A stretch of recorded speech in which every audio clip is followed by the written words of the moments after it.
Yo, this is the Damage Per Second podcast, episode number 78. We are getting up there in age, it looks like. And I'm back once again, your homie, SloMoBackSlap, with my homie, Gaming Forte. What's up, Forte? What's going on, man? What's going on, guys? What's going on, chat? What's going on, everybody? Just came from seeing that Sonic movie. Oh boy. Really? Man, Sonic movie is great. Oh, great. I'm taking the kids to see that Saturday. So. It's good to know. It's good to know. Yeah, it was good. Make sure you stay through the through the credits at the end. That's also good to know, because like sometimes like you can't tell whether there's going to be extra credits at scenes at the end, and then you got the theater staff that's all like, man, come on, bro, get up, bro. Like I'm trying to do other stuff, bro. I'm like, oh my god. There was people getting up, and I said, y'all might want to stay. It's like, oh, there's probably gonna be anything. I said, well, you don't know unless you stay, and they had something at the end of the last one, and we all know Sonic's got a lot of different moving parts to it, and I was like, this is going to be interesting if they do, and they sure enough did, and I think a lot of people are going to be very excited for what they see at the end of those in trailers. Okay. In credits, right. I should say. Yeah, it was good. I was like, oh yeah, this is what I'm talking. They doing it right, SloMo. They doing it right. That's what's up, man. Shout out to Mitchy Dies a lot in the chat. How's it going, bro? He says, cannot wait for a new Tomb Raider game. Hey, interesting. We'll get into that later. It's interesting you bring that up, because we got a lot of announcements this week of new games that are being in the development. We're going to talk about those. I didn't make it a topic, but there was the whole Epic Games Unreal Engine reveal. Alpha Will. The homie Alpha Will. Thank you, Alpha Will. Alpha Will with the $10 super chat saying, what's up, fellas? Have a great show. Appreciate you, Alpha, bro. Thank you. We definitely gonna have a great show. Appreciate you, bro. Real quick, I wanted to talk like that Unreal Engine. So looks like Unreal Engine is officially available for all developers to use, and the same rules still apply for it, where it's like you get a million sales, you pay royalties. If it's free. It's free. And then even if you do get a million sales, if you decide to put your game in the Epic Game Store and then maybe do some time exclusive stuff for it, then like they waive it. They waive those licensing fees. So like, look, it's smart of them to kind of leverage that for the Epic Game Store. It makes sense to me. Now I know there's a lot of PC gamers that can't stand that, but it is what it is. Anyway, well, let's catch up with one another before we get into the what's topic. up? So Forte, how's it been going, man? How's your week been? It's been great. Been on vacation. Well, staycation. I ain't been doing nothing. I ain't been on Twitter. I ain't been on YouTube. I ain't been doing nothing. I just been sitting around. Absolutely. I've been doing stuff around the house for the most part. Getting caught up on a bunch of sleep, something that a lot of people don't get a chance to do when you're part of the workforce. You don't have time to breathe half the time. So I found myself doing a lot of sleeping over the last 4 days. I still got 3 days left of my vacation before I got to go back to work. So that's honestly what I've been doing the most. I've been playing a couple of different games, played some MLB, jumped into that for a second. Is there any significant changes for that compared to? No, of course not. No. Some people think that they sabotaged the Xbox version. Oh, okay, we're not going to go into the conspiracy theory. Some people think that's the thing, but yeah, shout out to that. Also, I made a purchase of Godfall on Xbox because it's on sale right now in the Xbox Store, which I did not even know was available on Xbox yet. But Godfall is on the Xbox Store for $29 right now, and I had $10 in Xbox currency from all of my going and doing quizzes and stuff, and I got it for $19.99. So definitely gonna probably because I wanted to play it on PlayStation, but every time I went to go do it, it was still like 70. It was like 60 or $50, and I refused to pay $50 for that game. Man, that game is so not good. You bought it, didn't you? Yeah, I did, man. Bought it. How much you paid for it? Hey, look, we ain't gonna talk about that, man. Because I don't feel bad. Because I bought that large, bro. Yeah, I don't feel bad because you spent 70. I don't feel bad. And you probably bought that Ancient's God edition, didn't you? The 5th. You bought the top tier version, didn't you? For $89.99. I pleads the fifth on how much I spent on that game. Okay. I spent 20 and I'm proud of Well, it. I don't think it's worth that either. Okay. Well, no, I mean, outside of that, just really getting caught up on a lot of stuff. I've been doing some stuff for the channel, doing some stuff for the podcast in the back end. That's what I really like when I've been sitting down on my computer, just listening to different podcasts and stuff. I've pretty much just been grinding away at stuff on the background for the podcast and everything. So that's pretty much been my week. And then today was Sonic and house stuff. So I don't know. That's been my week, man. What about you? Man, I've been trying my Other best than to get crying, away. other than yelling at people on Twitter I and haven't- starting fights with people over stuff that we already knew. Look, man, I didn't start anything. Okay. You started a firestorm with your tweet talking about I Xbox didn't Live. I didn't start the firestorm. Okay, well, the firestorm had already begun. I may have stoked the flames. I You may stoked the flame. I You may put a have fan made it next a to little. it. I may have made it a little worse, but I didn't start it. Okay, and I tried to correct things as quickly as I could. But you know how people are. I didn't want. I saw so many like everybody kept tweeting correction this, correction that. Shout out to PMS George. He would say correction. I was like, SloMo's like correction. I was like, y'all are so funny, bro. Moving on. So I've been playing. Okay, so I'm 2 trophies away from the platinum on Elden Ring. And basically what I need to do, right? What I need to do is beat the game 2 more times, essentially. So these are like the 2 worst trophies, basically. Do you have to do the whole game like New Game Plus style or something? Well, there's a couple ways you could do it, right? So like I'll talk about the legit ways, and I'll tell you the way that everyone else did it, which is like the kind of sketchy way. Regardless, I already right? know about the saves and go ahead. The save scum way. So there's 2 ways you could do it, and one way is you could just go in through New Game Plus, which may actually be quicker than just having the way I'm doing it, because you already got all your gear, all your weapons, your build, and apparently New Game Plus, from what everyone who's been playing New Game Plus is pretty decent. Like it's not too much more difficult than the regular game.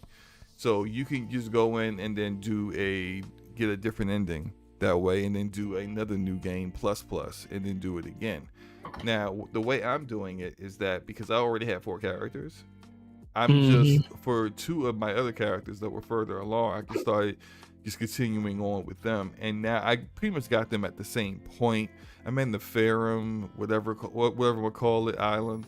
It's like basically one more area before you finish the game, but there's like this murderer's row of bosses that you just gotta fight just one by one. I'm with one of my characters, I beat the Godskin twins. That you gotta fight together. I beat them the first time, but on my other one, I'm just getting bodied. So it's just like, I know right after that is Malekith, and I just don't feel like fighting Malekith. Malekith is so tough.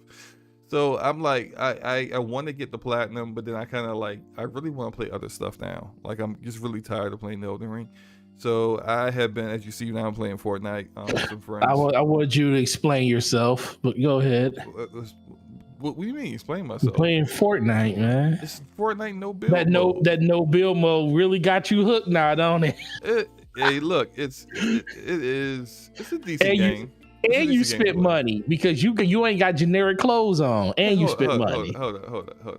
And you spent money. I haven't spent no money. Okay. What's that? What do you have on? They don't just give you stuff in Fortnite. Well, yeah, they do. Well, okay. Okay, hold on. They give you some stuff. So what you're running around and you didn't pay for? Okay, look, hold on. let me explain it. Okay. So the skin I got on that you see right now is the Mistborn skin. The character's name is Kelsier. Shout out to Brandon Sanderson for yet another great series, right? Now, Elder Cat in the chat that should have hit me up for Fortnite. Man, Elder, I haven't seen you online, man. I don't know where you been, bro. But next time I'm on, I'll let you know for certain. So this was last year that I saw on Twitter that like one of Brandon Sanderson, my favorite author, one of his series has a character that's going to be in Fortnite. So me trying to support an artist that I appreciate in hopes that people like, you know, like more of his stuff shows up on there, like maybe the Stormlight Archive characters or more of the Mistborn characters show up on there. I actually installed Fortnite last year with zero intention of playing the game. And spent money on it. Spent $10 on that skin and uninstalled it. This was like last summer, right? Oh my god. So like when I booted the game up, I already had it. So I was just like, cool, I just put it on. So like, and then I had like, I don't know why I have all these V-Bucks. I don't know where that came from. Maybe because I'm in the supporter creator program with Epic that I get something for. I don't know. By the way, since I brought that up, if you're playing Fortnite no build mode, do the homie a favor. In the supporter creator tag, put in the code word backslap. BACKSLAP. Backslap. Help a homie out. Appreciate it. Anyway, so I don't know, maybe because I'm in that they gave me some V-Bucks or something, but I had enough to like buy some other things, not with my own money, but just with V-Bucks I had. So I mean, look, I don't know where that stuff came from, but I appreciate it. So like, look, I've been having fun with it. I like the burst rifle when it works, because I was streaming myself playing this yesterday. Yeah, yesterday. And the burst rifle wasn't doing any damage to people, even though I'm hitting them dead on, but every other weapon was. So I said, all right, well, you know, maybe they were just having a day where something was wrong with the servers or something, or something was wrong with the game. But they clearly have fixed it, because it works fine. I was playing it earlier today. This is footage just from me playing it earlier today with some of my Division peeps, since, you know, we're not playing the Division. That's going to be a segue into our first topic in a minute. But no, I've been playing this. I've been playing Rogue Company. Mostly just games that are multiplayer games. Because I don't want to get like deep into another game like Horizon Forbidden West, which I'm halfway through. Just because I haven't played since you started Elden Ring. You don't have to remind me, bro.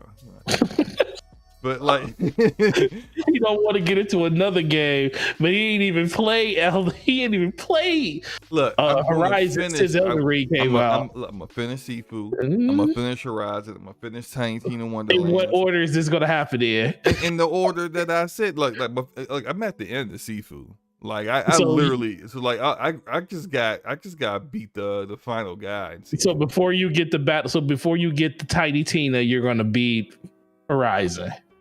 Because you did say Horizon after Sifu. You know what? Okay, all right.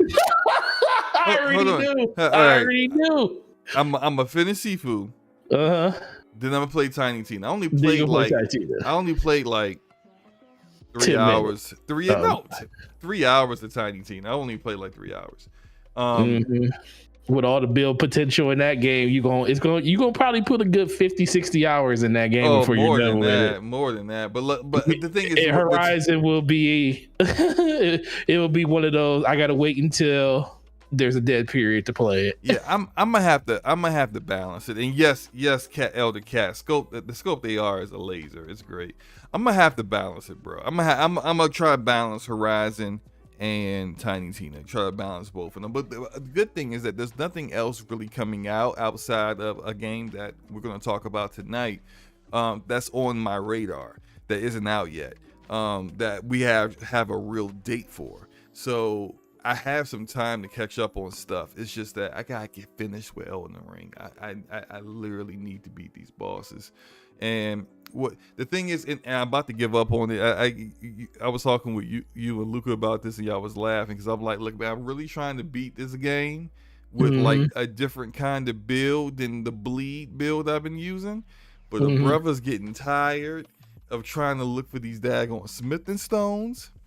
Oh Lord! To upgrade my weapons, and I'm about to just be like, man, give me that rivers of blood. I'm about to and we install about to. Fortnite. You about to install? Here we go. We I need to get a I squad, man. probably already got it installed because of my kids, but I don't think they got it on this Xbox, so I'm about to install We need to get I've a been squad meaning together. to install it ever since because I just can't stand building. I do want to ask you about that though. There's So no have building. you? There's no I building. know there's in no this build. There's no building, and the biggest thing is, can you tell the people that are used to building versus the people that look like they're lost out there? Yeah. So like a few times when I first started playing it, you can tell the dude like wanted to build. It couldn't build. Like you start shooting him, and then he start walking back, and he's got his hands out like he's in his menu or something. That's the animation of Building, yeah. I need to build a Taj Mahal, Oh, but I can't build a Taj Mahal. Now I'm dead. So like that, I think some people got it out of their system now. But it's this is funny. limited still, right? No, I think this is permanent. Or is this gonna be permanent mode? I think it's it's adjacent. So it's like it's not just only no build. They have like when you go in the menu, there is regular Fortnite and then there's Fortnite no build. So like you can choose one or the other. If you got like a group of 3 and you want to do trios, you have the option of Fortnite trios, which will have building in it, and Fortnite no build, which is no building. So like that's all I've been doing. And I think like if they want to, I think Epic's at a point now the game has hit like maximum saturation for all the gaming communities out there. They could split it if they needed to. Yeah, because like you're not going to get more people who are gamers who or like haven't heard of Fortnite before or something. Right, like, exactly. Like you're either in the camp of I'm not playing it because I don't like that building crap, or you're in the camp of I play it, I love the building crap. You're either in one or the other. And they now like the game is big enough, supports enough people enough that they can just go ahead and give you two different modes. I'm really waiting to see what their analytics are going to be after the first couple of months of it being a no build mode in the game. How much more people are going to gravitate to the game? Because I know a lot of people that was their hang up. So I want to know how much it actually grew, because it's not going to go down. It's going to do nothing but help the game by adding that mode. Yeah. So and really looking forward to see what that does. This would be something I can see myself jumping into when I'm on vacation this summer, and I hopefully will have my Steam Deck by then. Shout out to K Asante, the homie, who I thought I had set up my I got my reservation and on my pre-order in on a Steam Deck before him.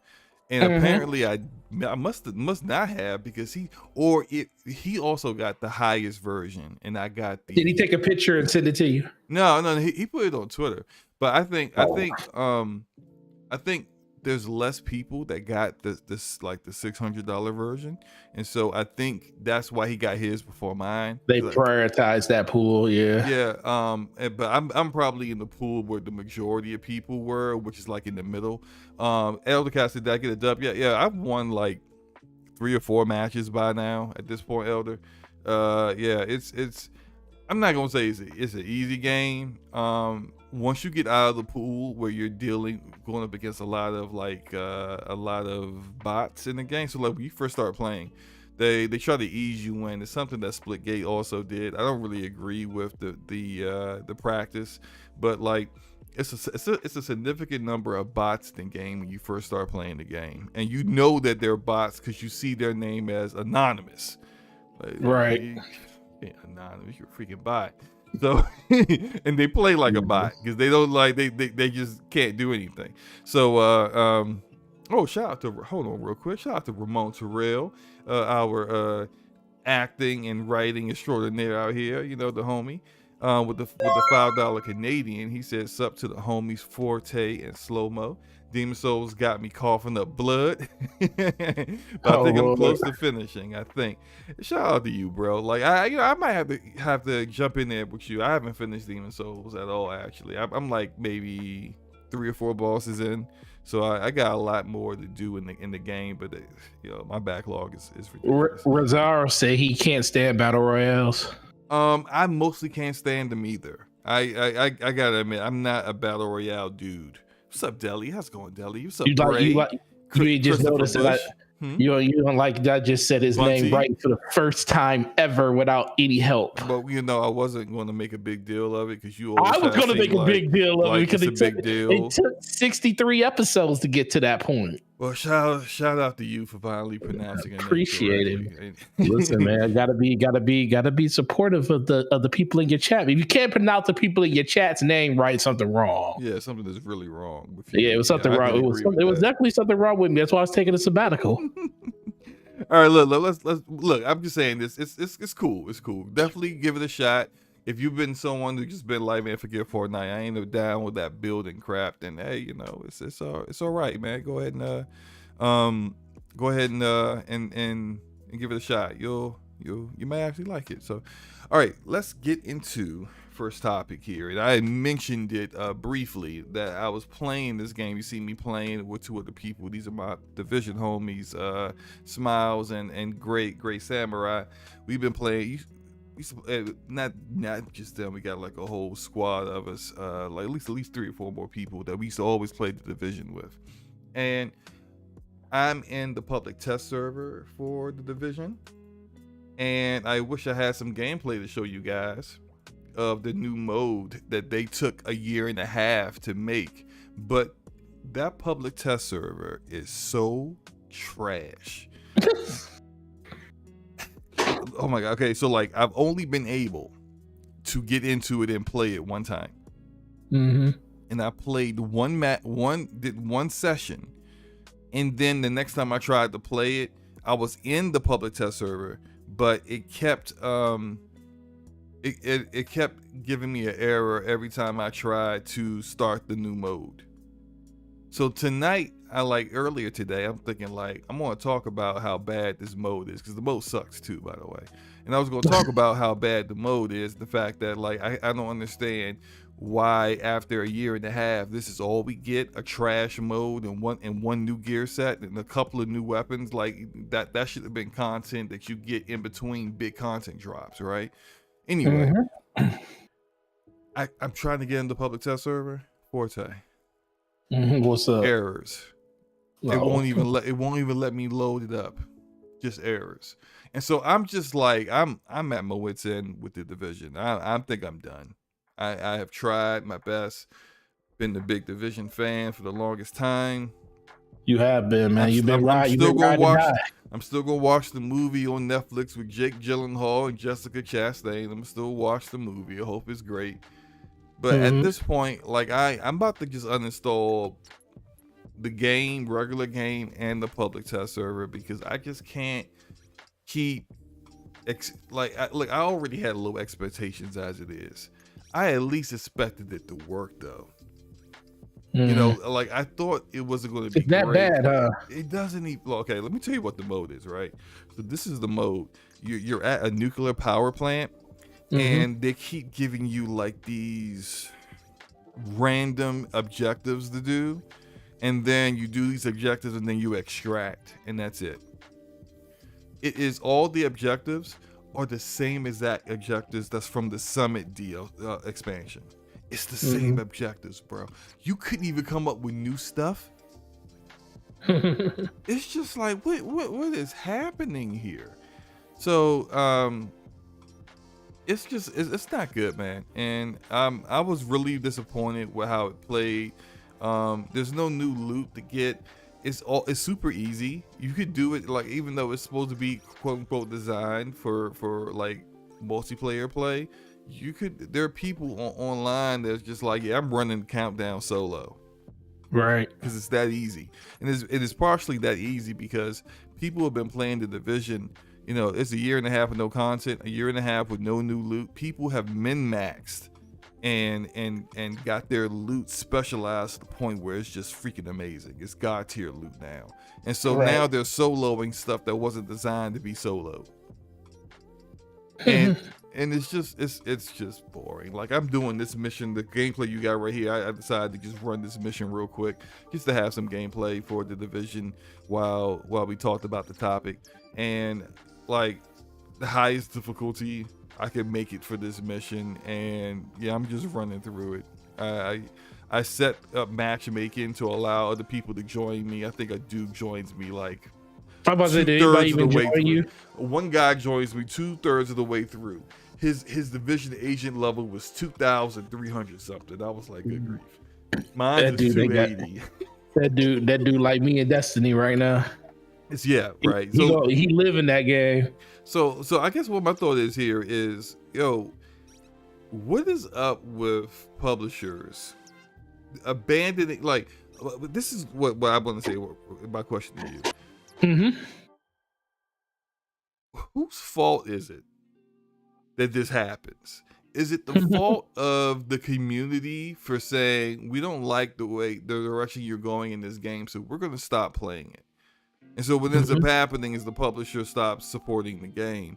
And then once they stop supporting the game, people are like, yo, what's going on? Where is the content for it? And they're lying, claiming, oh, well, we never stopped supporting the game. We just working on other stuff. And it's just like, yeah, okay, but you went an entire year with no content. That doesn't make any sense. So who would you think is the blame? Is it the community that's the blame? Or is it the developers that are at the blame? Because when you look at Destiny, you guys have issues with the way Bungie does things. Sure do. Don't stop playing the game, so the game still gets supported, and you still get more content. So I guess, like, I mean, what's the difference? What's the difference? Yeah. So, all right. Well, first of all, I think there's an inherent difference between first and third person. Is a little bit more intimate when you're in first person, and not too. And the biggest thing is, you gravitate more to that type of gameplay where you're more invested, especially in something that's like a gaze of a service. And let's be for real, comparing massive entertainment to Bungie is not even a fair comparison, because how so? Well, I'm not saying size. No. I'm not saying. I'm just saying, in just their accolades is what is the difference. That's true. Like, Bungie's far more accomplished. Because the reason Bungie can get away with what they do to the community and the community continues to play it is because they got people into Destiny because of Halo. They got them into the ecosystem because of the promise of what we knew a shooter could be like when Bungie's at the helm of it.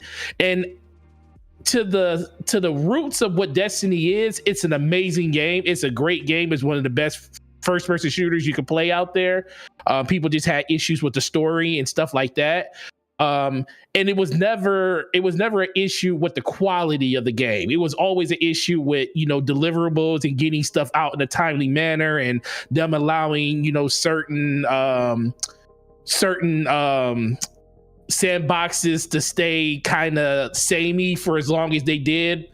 But it was never an issue in general with the gameplay. Story was always an issue, but Destiny was a game that you could make your own story up in. You're playing with your friends and stuff, and you just progress through stuff like that. Where the Division, there is a story in the game, but it's not the type of game that you would like. You could grind out the certain different things in the game, but when you're running like the excursions and stuff like that for the 50th, for 100th, for 1,000th time, and they work the same exact thing, same exact way, there's really nothing else to the game compared to what Destiny has, where it comes to like the raids. Like Division didn't get their first raid to Division 2. Yeah, but at the same time, I kind of feel like they should have never did raids to begin with.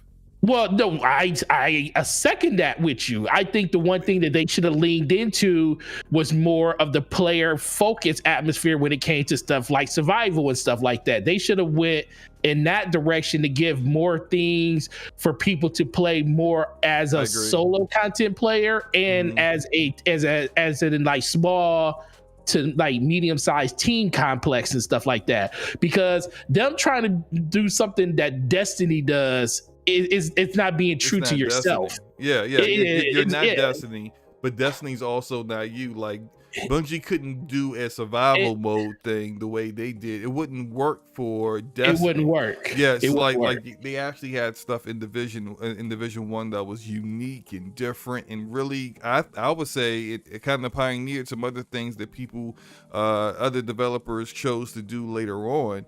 And it's like they just threw that all the way. They tried to chase Destiny with 8-man raids. Yeah, And but like there's it one. sounded like a great idea initially, but then the Oh yeah, implementation definitely. it wasn't like exactly But there's um one thing that it's one thing that is the huge difference between the two games, and why I always really never liked the comparison, because Massive could never live up to the expectation in the game that they tried to make. Destiny's a sci-fi game. Massive is kind. Division is kind of it's more grounded. You know, you had people complaining about bullet sponge bosses and stuff when the game first came out. Did you ever hear anybody complain about that when Destiny came out? nope, and it's just as bullet spongy or Just as more. really, and that's why I didn't have a problem in Division 1, because I played so much Destiny, and I adapted to the type of gameplay they had. Sure, it was kind of weird that a guy walking around with 15 pounds of armor was taking more bullets than a person should take. It was like more of a disconnect, but it really I wasn't think something they that also broke kind me. of fixed that in Division Well, they 2. did fix it. Because Well, the they only did fix guys it. that are really that bullet spongy are like the guys that are like you see like they got all this like extra armor It's on like them, the hunters and you stuff can like that. Yeah. and you can knock it off of them. Like you and then as Yeah. you knock it off of them, they start to like it doesn't take as many You bullets to start bring them chucking their down. health and stuff. Yeah, but I think that is kind of an unfair comparison. That is kind of put where people look at how Destiny has been able to thrive over 7 years. Like I said, it mostly comes down to, Bungie's earned the right over the course of 20 years of making sci-fi shooters. They earned the right to be able to, I'm not going to say disrespect their community, but at least get to the point where their community is willing to keep playing their game, because the game is they've got yeah. some leeway. They got a lot of leeway, compared, and that's also compared to the fact that Destiny came out first.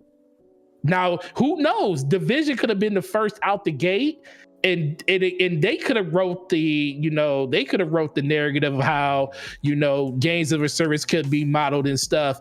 I do think the fact that Destiny was first out the gate, it gave more of a blueprint to a lot of people to try to see exactly what they needed to do.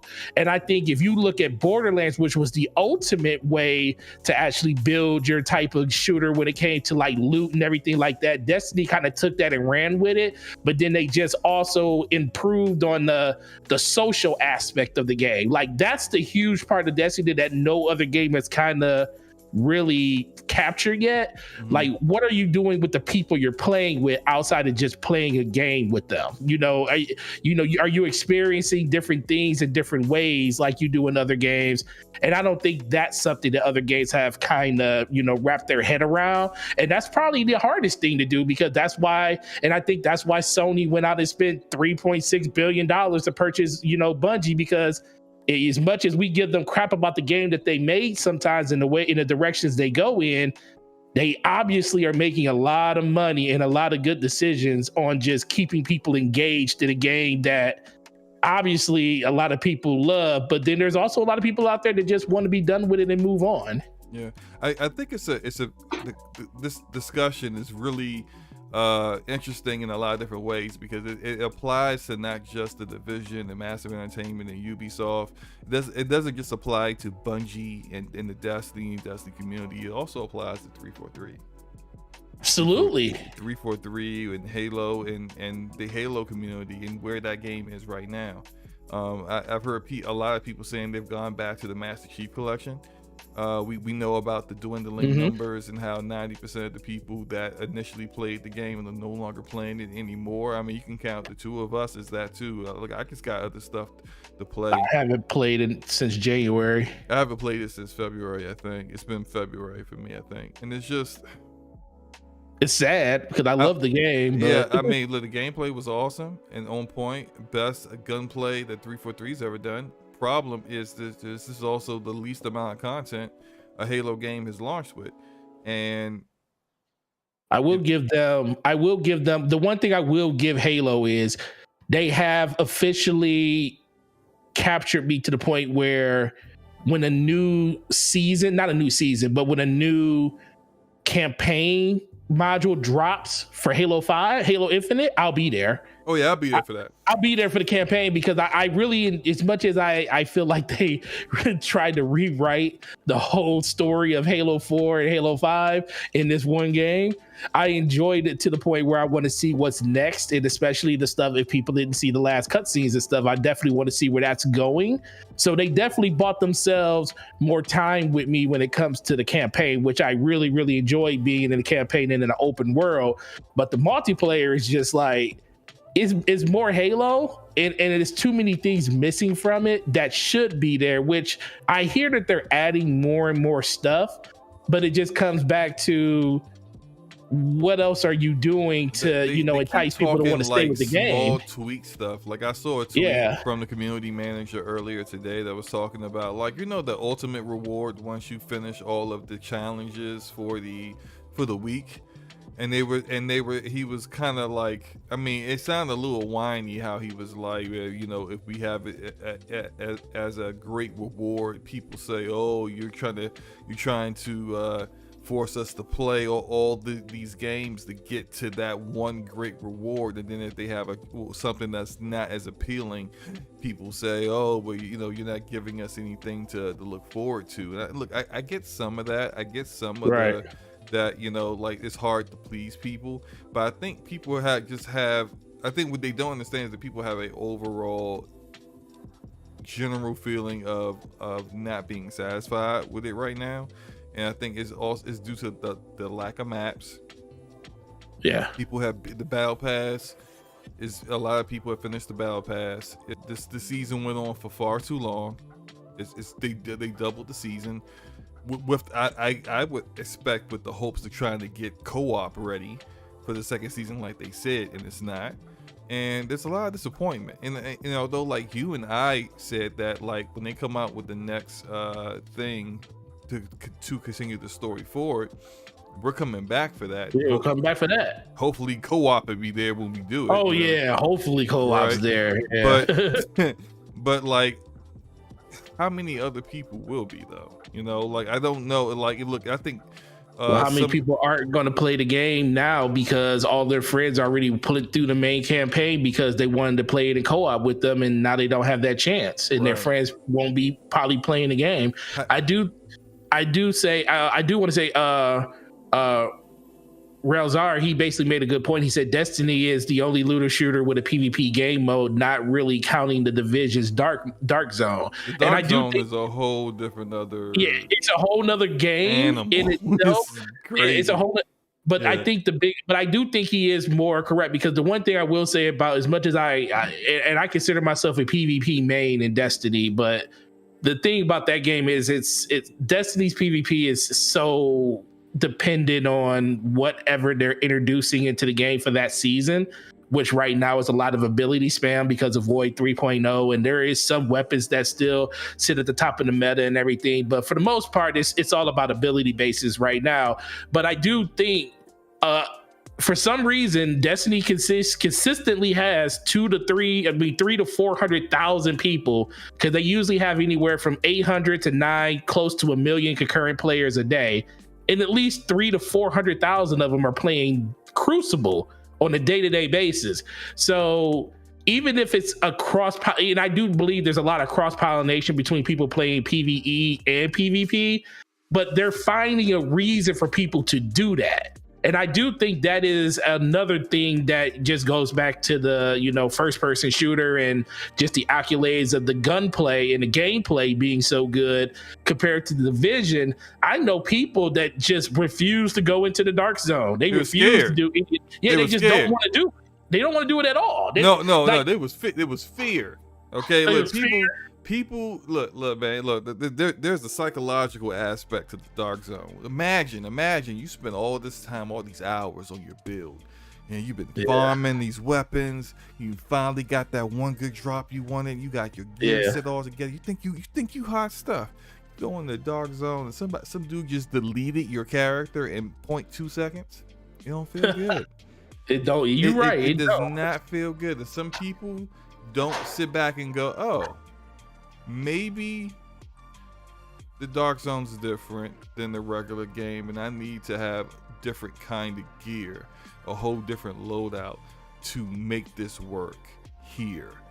Instead, they just go, man, F this dark zone. I ain't never going back in here again. Right. They just don't do it. Yeah, that's definitely a thing. But the dark zone is wild. I'm telling you, like, it in Division 1, it was such a unique experience where you would just be kind of like, yeah, you find like an exotic weapon drop. Oh, this is the one right. weapon I always wanted. This is the one.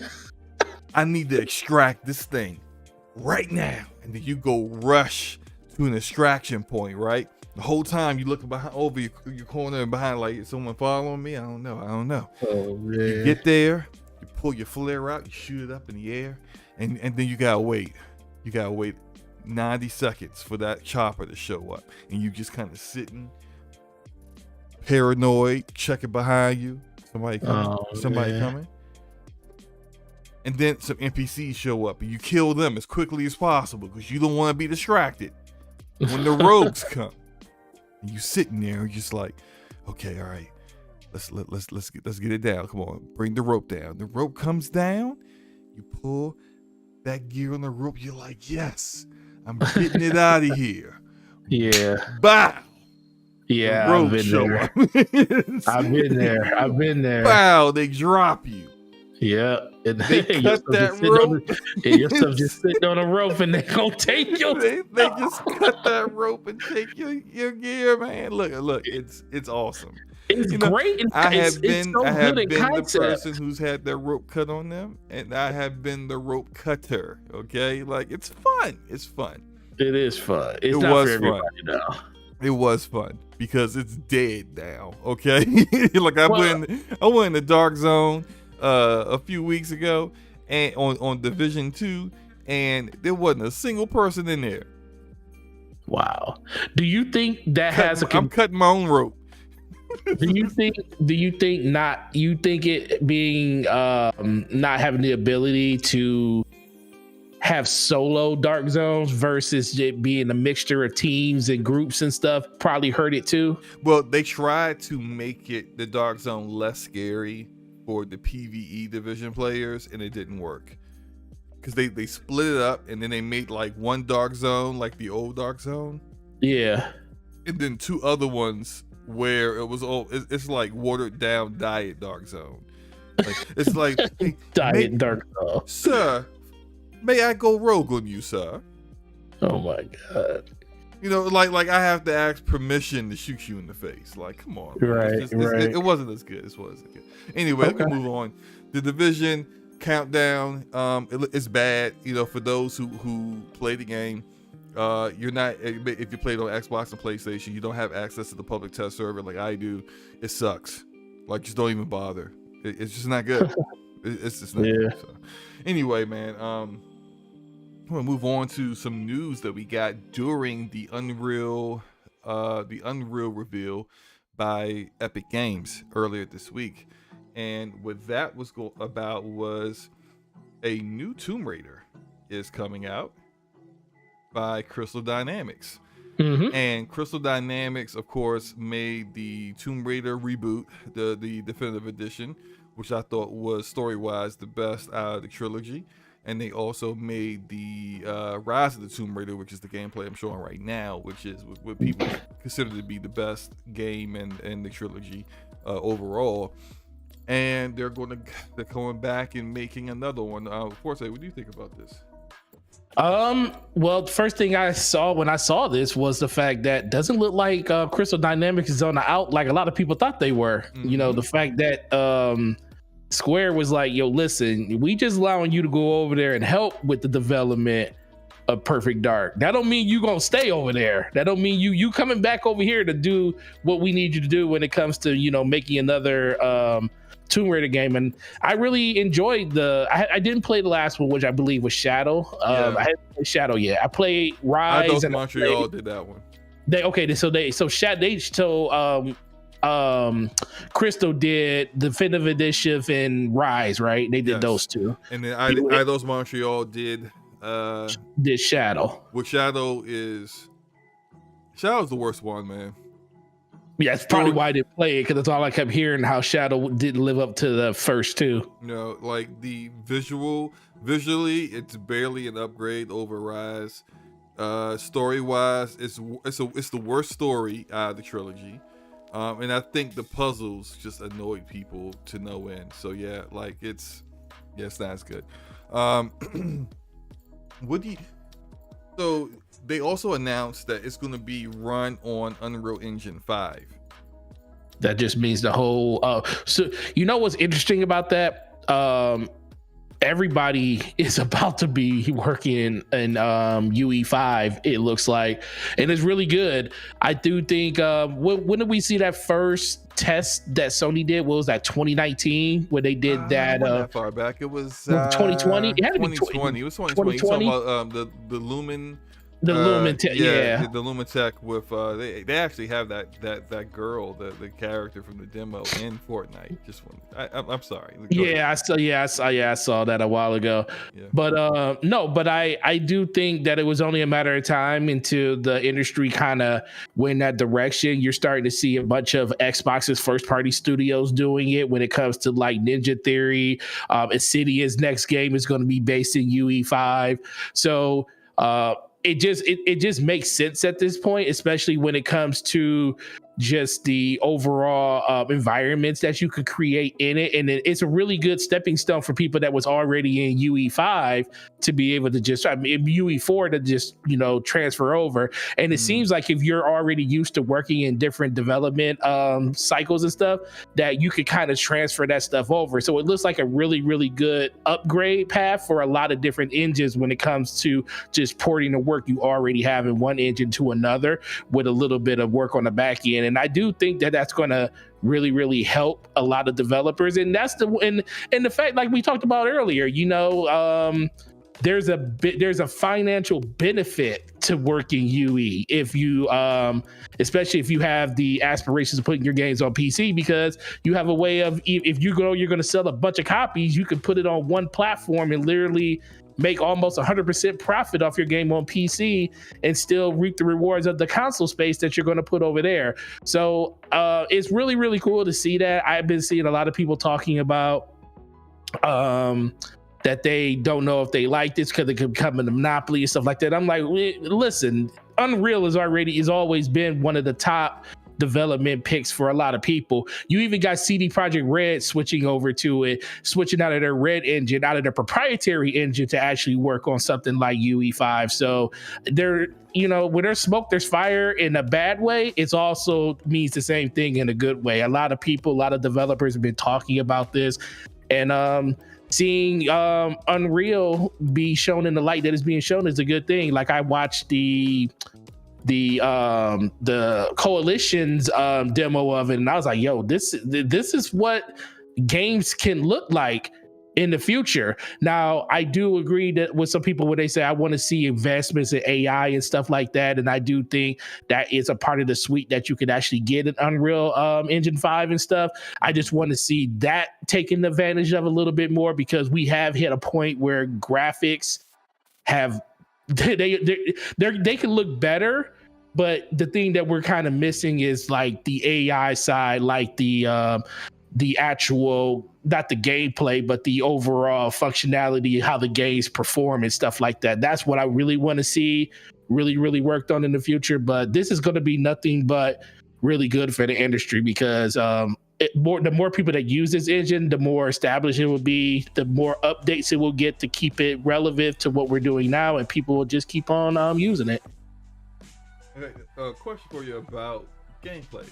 All right, now there's a bit of a debate going on in the chat in regards to which the trilogy was the best. Deli, shout out to our homie. What Deli say? Deli says that he thinks that the first one was the worst one. He says that narratively it was a mess. And look, I kind of disagree with that. Like, I think the first one had the best story. I think the side characters, the people that were on the ship with her when the ship wrecked on the island, had way more personality instead of just Yeah. dealing with the one Samoan guy that's Sir Friend Zone, to her, who just can sit there Hmm.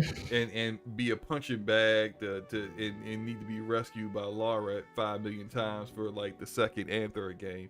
I thought it was a little bit more nuanced with some of the other characters in her crew, but whatever, right? It's fine. I do agree, the gameplay wise, the first one it was their first foray into this Uncharted style of gameplay, and it Yeah, controls could have been definitely a lot better. I do think the second one had way better, tighter controls, but I also think that's kind of par for the course when it comes to games like that. Uncharted 1 played terrible compared to Uncharted 2, and I know people are going to be like, well, this isn't the first Tomb Raider game. Well, this is the first Tomb Raider game in this engine that they were making. So it essentially was basically their version of their first Uncharted game. And you did see the benefits of everything that they learned from the first one to the second one. And I just think they didn't get a chance to, go forward with that with the third one because they didn't make the third one. So now we get a chance to see what they truly learned, because this will be their third one that they're doing, and it's going to be in a brand new engine. All of the different things that they learned to make the game as good as it was for the first two, I think they're gonna kill the next ones, because I always preferred, people don't know that, I always preferred the Tomb Raider games over Uncharted, even though Uncharted 2 was probably one of my most favorite games ever. But Uncharted 2 was just a masterpiece in all. It did things that we'd never seen in a video game at that point, and it stands out because of that. Oh yeah, absolutely. Although I will say this though, there are certain things that they did in these games that Naughty Dog also picked up on and implemented and added to Uncharted that made it, And put it in Uncharted 3. Yeah. So like I think they kind of like worked off of one another, and competition does that. When someone takes an idea that you have and they also they improve upon it in certain ways, and you take that and then you find ways to improve upon what they built, and so on and so forth. What I do hope with this new Tomb Raider is that what if we just took it in a whole different direction? When I mean, and I not mean like narratively, not the spiritual direction that they always end up at. Well, because like I think there's some people that kind of wish that Lara would have got the double pistols, because they I'm with you. They gave her the double pistols at the end of the first game, and she never got them back again. It's just like, so for some people that's just like she never really became the Tomb Raider, even though she was a mass murderer like Nathan Drake in this thing. But like, some people feel like she wasn't never really the Tomb Raider, the Tomb Raider that they remember, and I wonder if they wanted to start a new trilogy, I wonder if it's time to change the format the way they changed the format from original Tomb Raider to the Uncharted kind of Tomb Raider. Maybe it's time to go a different route. That's all I'm saying. Just like find a different way to do the gameplay. The Deli says bring back shooting dinosaurs. I don't know about the shooting dinosaurs. Well, I mean, listen, man, if you want to go back to classic Tomb Raider, that's what it was all about. And trust me, that's one of the things that we all fell in love with playing the original Tomb Raiders. But listen, man, every time they add dinosaurs to something, either the game flops or a game with a 97 Metacritic score comes out next to it, and it doesn't do it, and it doesn't get the love that it's supposed to get love for. Yeah. So, yeah, I mean, look, we can move on. I'm looking forward to it. We'll see what happens. Clearly, I do think it has some real. I do think Tomb Raider has some of the best puzzles in that genre, though. I even think they're better than the Uncharted puzzles? The Uncharted ones to an extent, because the thing is, I think Uncharted, they were easier puzzles than Uncharted's puzzles. Well, it depends on which ones you're talking. Like if you're talking about Uncharted 2, yeah, Uncharted 2 has some pretty ridiculous puzzles in it. I do think the second game, they did a lot, like you said, they did a lot better with the puzzles in general. The third one, I heard they actually did really good when it comes to like the temples, the temples you can locate throughout the worlds and stuff. Unfortunately, I didn't play that one to see how they actually played out, because that was something that people really, really missed in the first one that they didn't do. But I really enjoyed the puzzles in the second one for the most part. The first one, yeah, they were pretty much paint by numbers. Second one I thought was really good though. Yeah, and it's. I mean, we'll see what happens with it. Oh my God! Look at Deli. He's being a mess. Deli does. Floating Laura is mechanically a mess. He does not like Tomb Raider. This is interesting. Yeah, I see. We need to have a conversation with Deli one day about this. I see. You know, I will tell from an actual developer. You know, look, I enjoyed it, but you know, actual developers like it's a mess. Everything sucked from top to bottom. Yeah. Code's trash. Everything's trash. You know, my only real complaints is that they didn't really advance the gameplay from game to game too far. And I thought I brought this up in my black hair in video games video. I used Rise of the Tomb Raider as an example. All 3 Tomb Raider games had like great. I can't remember what engine they used for this, but it had great detail in the characters, in the environment. The environments were beautiful.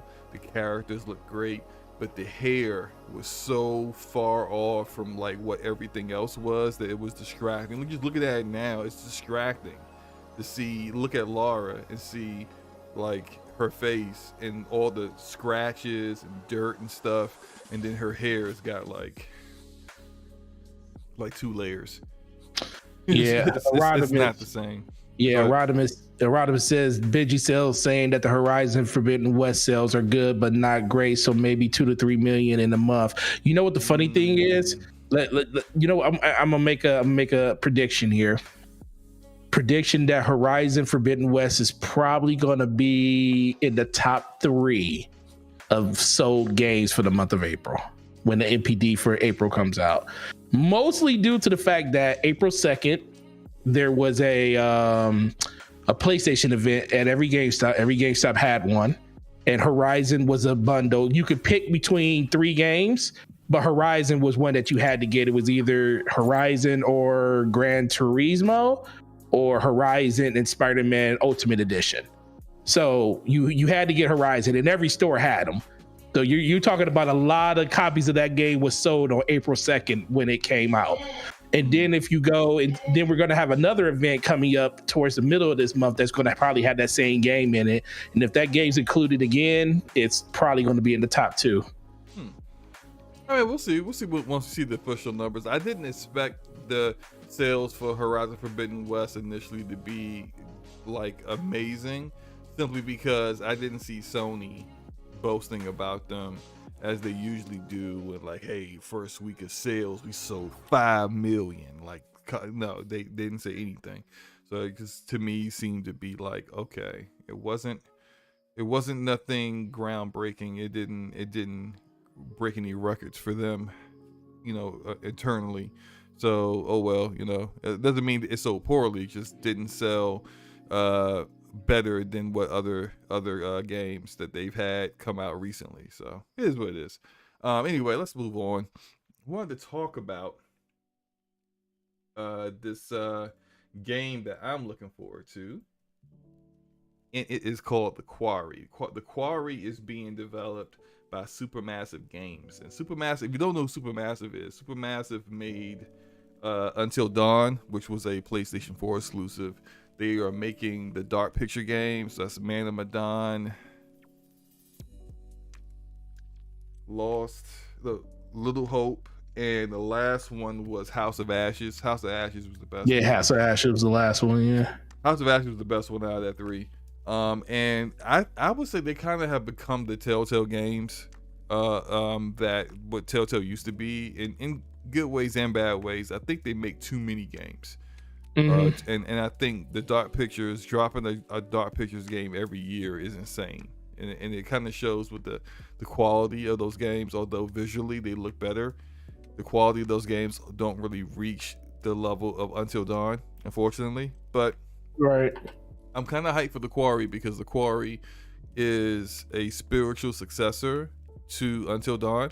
It doesn't take place in the same area, but you've got the same level of like big time of like names here. They got Ted, not Sam Raimi, but Ted Raimi, the brother. Um, David Arquette from Scream is in this. A lot of the actors and actresses I've seen in other things before. Brenda Song is in it. I think wasn't she like a Disney kid or something? I don't know. Yeah. So like they got a lot of big name people in this, and it comes out in I think June. So Forte, like, are you a fan of those Telltale kind of games? And is this something you're interested in? I used to be a fan of them. I'm really interested, not even really for me, because my kid, my oldest, is a huge Until Dawn fan. She beat it, I want to say 12 times. It's crazy. She was super into it when I saw the trailer for it a while ago, and then we looked at the first look today. First thing she was like, "Oh my God, you have to get this for me day one, Dad. Is it gonna be?" Let me tell you, she's so cool. She was like, "Is it gonna be a Game Pass?" Show her this 30-minute trailer. I did. I let her watch it. I let her watch the 30-minute trailer, and she's like, "Is it gonna be a Game Pass, Dad?" I said, "Probably not, but you'll have it day one if you want it." She's like, oh, okay, cool. Because she's like, I didn't know it was from the people that made Left 4 Dead. I mean, Until Dawn. So she's super excited for it. I literally watched her play it all the way through. And the cool thing that I liked about it is that they're the dynamic of just the character, the storytelling between the characters and stuff like that. And they're really diving deeper into the overall differences between the stories and those narratives with them. That was something I really, really liked about the first one. And then when I watched the 8-minute trailer, he was talking about just his experience over the first 3 acts that he got a chance to play it. And then, the reveal of the creature that no one knows what it looks like yet and everything like that. So this is definitely going to be something that's going to be up a lot of people's wheelhouse, because Until Dawn was one of those games that a lot of people didn't get a chance to try until it was too late. And by the time that they wanted to try it, they were like, well, I really don't want to, go out of my way to, either buy it or something like that and play it on the PS4. And hopefully it's part of the PS. It's part of the PS collection. Yeah. I know it's part of the collection, but a lot of people really want to. It's not like how Xbox does it when it comes to giving it like some type of graphical boost or FPS boost or anything like that. Not saying the game like this needed, because it is more of a on rails game when it comes to the storytelling and pretty much like you said with Telltale style of game. But I know a lot of people are going to be really excited for this, and I know even if I'm not going to play it, I'm going to end up buying it, because I have one person in my house that loved the first one to the point where I literally watched her for like 3 weeks straight play nothing but Until Dawn. And it was crazy. Let me shout out to the homie, the Ashen Luca, $5 super chat. Says, shout out to my boys for consistently being entertaining and engaging. You two are in a class of your own, and I'm so very proud of both of you. I couldn't finish it without kind of breaking up there at the end. It just listen, man. I was listening to I was listening to her stream earlier today, and when she went, and you want to talk about consistent and entertaining and engagement, you and Stone, when y'all are on the show together, I'm always listening and I'm always entertained, because you guys really play off each other. So not saying that you need to make another show with somebody else, but that's a person you can do it with. Luca is like one of the very few people who can just go live on her channel and just have a topic to talk about randomly off the cuff. Didn't schedule it, didn't let people know ahead of time.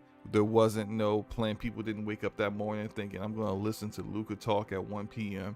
And she can do that and get like 150 people coming in and listen to her go in on a particular person who deserves it, or just a topic that's interesting. And she'll be on for like 3 or 4 hours, Yeah, so shout out. It's pretty Luca.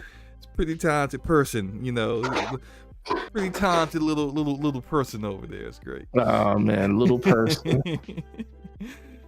Oh man! Aramis just gave her a name for a second podcast. Too short to fall. Too short to fail. The fail podcast. That's what's up. Yeah, Yeah. he super chatted that earlier today. She could do that. Her half Stone beer co-host. I think Stone's like 5'1" or something. Like Stone's barely taller than her. So yeah, that definitely would work. Shout out to Luca I really again like him. with the $5 super chat. Says Scum Family for life. Absolutely. Scum Family for life. Absolutely. So like my thoughts on this one, I kind of said this before about Supermassive. I think that they are an extremely talented developer. They're like 200 devs. They're a European developer, but I remember reading this kind of like dev notes thing where they were talking about their process, and they do a lot of performance capture, a lot of mocap, more so than any other studio that's out there, and their process is very good. But I think they not that they rely on it too much, but they seem very much like we have a workflow that works for us that allows us to kick out a lot of games in a short period of time. And I think that they are too confident in that workflow that they think that they're hitting the same level of quality in all their games when they're not. Now, I will say House of Ashes was kind of returned to form to me. I liked Until Dawn. I thought Hidden Agenda was just okay. The Dark Pictures, Man of Medan was just all right. It was like, I would say, slightly better than Hidden Agenda. Little Hope was awful, absolutely terrible. Like, it was bad.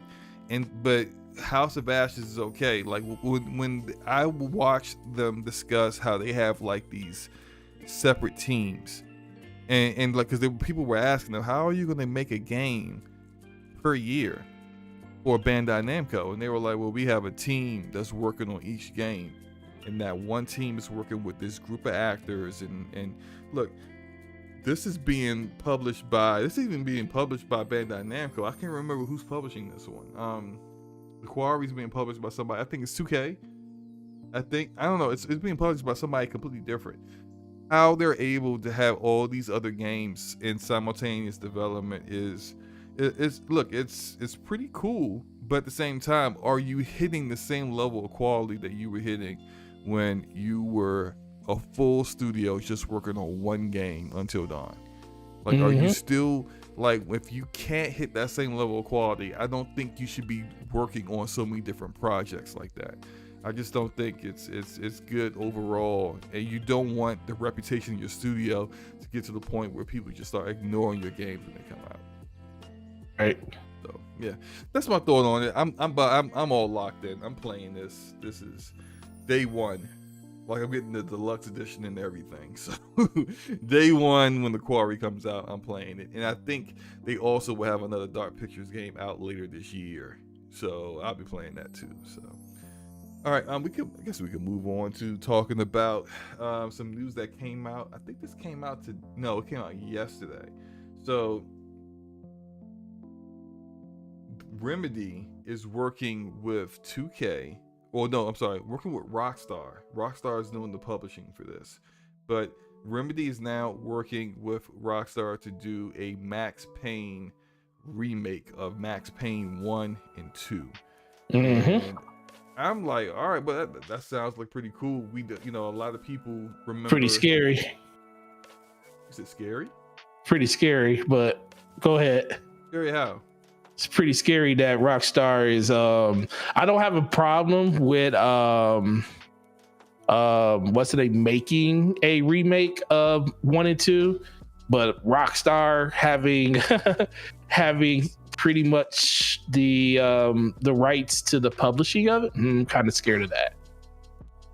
Well, I thought they've always had the rights for Max Payne. Now I think they made Max Payne 3, and look, I played the first Max Payne. I don't remember it. I just know I played it. Never played 2, never played 3. But the people who love Max Payne say Max Payne 3 was the worst one, and that's the one that I love Max Payne 3, but the Really? difference. Oh, I loved it. I loved the whole bullet. I loved everything about the third, because it was more. Okay, so Max Payne 1 and 2 were more the noir type of style gameplay and stuff like that. I think a lot of people really, really enjoyed that. If you really like the more Inspector Gadget version, not with all the gadgets, but the Inspector side of the Max Payne games, you'll definitely enjoy the first two. Whereas the third one was pretty much everything's out the window. We already established the story. Now we're about to dive into the action side of Max Payne, which is the one that Rockstar did. I think that's the thing that a lot of people probably are going to be a little bit more afraid of, that they're going to kind of take away the noir aspect of the first and second one, and kind of make them in the vein of what the third one was, which in my opinion is it bad? Because I enjoyed the third one. I really, really liked the third one, but I do understand a lot of people's sentiment around the fact that they don't want Rockstar to have that much of a heavy influence into them going into the direction of making the first two heavily like the third one. Because I will say the first and second one has its own charm that a lot of people enjoy, even myself. But I'm more of an action person, so when I played the third one, it kind of spoke to me more. And I just don't want to, and people just don't want to lose the aspect of with the first two. It's just like Mass Effect 1 versus 2. You know, me and you, the smart people know Mass Effect 2 is the better game. Right. People know Mass Effect 2 is the better game. But let's be for real. I wouldn't want them to change Mass Effect 1 to be more like 2, because I like what they did in the first one to establish that story, to establish the RPG elements and stuff on it, to make it the game that it was. And I think that's kind of what people are thinking that could happen to this, with Rockstar having full creative control on what's going on in the game when it comes to that. So they just don't want to see it take on the atmosphere of the third one more than it was with the first and second one. Yeah, I mean, look, I'm not like super invested in this, but I like Remedy. I think that I love Remedy, yeah. And them being able to take the games that they made before and remake them, not remaster, remake. So that I don't know how, and they're pretty much in the concept stage with this. So this is like they have it. They're not even pre-production yet. They don't have haven't put in any deep work in this yet. But Remedy's already got 4 projects that they are deep in development on. This is when this combined remake comes out, it's going to be a good little while from now. It's not going to be anytime soon. Now, but all that said, I'm kind of concerned on the compensation front, because we've discussed before how some developers get kind of the shaft when it comes to deals they have with publishers. And in this regard, something that they said in their investor announcement had me kind of not necessarily questioning it, but kind of being concerned about how things play out, because publishers can be very, very cutthroat, ruthless. Look, so the way this deal is set up is very similar to what Square Enix did with People Can Fly for Outriders. Now, people may say, Outriders was trash, Slobo. Okay, you can say it was trash, but the game got a lot of interest in it when it first launched last year. Right. As far as we know, People Can Fly still haven't been paid by Square Enix for working on it. That's the funny thing. We still don't know the answer to that. We still don't know the answer to that. And as far as we know, People Can Fly said as soon as they are done with all contractual obligations, they are going to be self-publishing their games from now on. That's pretty telling. And their deal is very, very similar to the deal that Remedy has made with Rockstar, where essentially it's they're not going to get paid any royalties until development costs, marketing costs, and all the other expenses that Rockstar is paying has been paid back out through sales. So that could be good or bad depending on how certain things happen. So for example, with Control, which I'm showing a gameplay of right now, And this is kind of from like I had a whole bunch of gameplay for Control. I couldn't find it, so I just got like this is actually me running my review of Control from years ago. But anyway, shout out to you. Did he know you did a review? Control cost 505 games like 32 million to make. Mm-hmm. Still a AAA game, but on the low end for AAA games, right? They made a deal with Epic to get it timed exclusive for 6 months in the Epic Game Store, and 505 Games got paid $10 million to do that, and a large portion of that $10 million went to Remedy. That's great. Now, in that case, Remedy was able to tell their investors, because they did deal like that, they got the game put into PS Plus, they got the game put into Game Pass. All of this cost, like Sony and Microsoft didn't get that for free. They didn't get it for free. They had to pay Remedy and 505 Day games. one in Game Pass too. Right. So like, it wasn't day one in Game Pass. Oh no, I'm thinking Outriders. Yeah, you're right. Yeah. No, this was like a year after launch. Maybe it gave them the Game Pass. But what's important to note with that is that in their contract, they were able to get compensation for the game going for timed exclusive deals, it going into subservices, stuff like that. It actually worked out to their favor. So even though the game never charted on any sales charts, like not even like the first month, the game never charted, they were still able to get some compensation for it.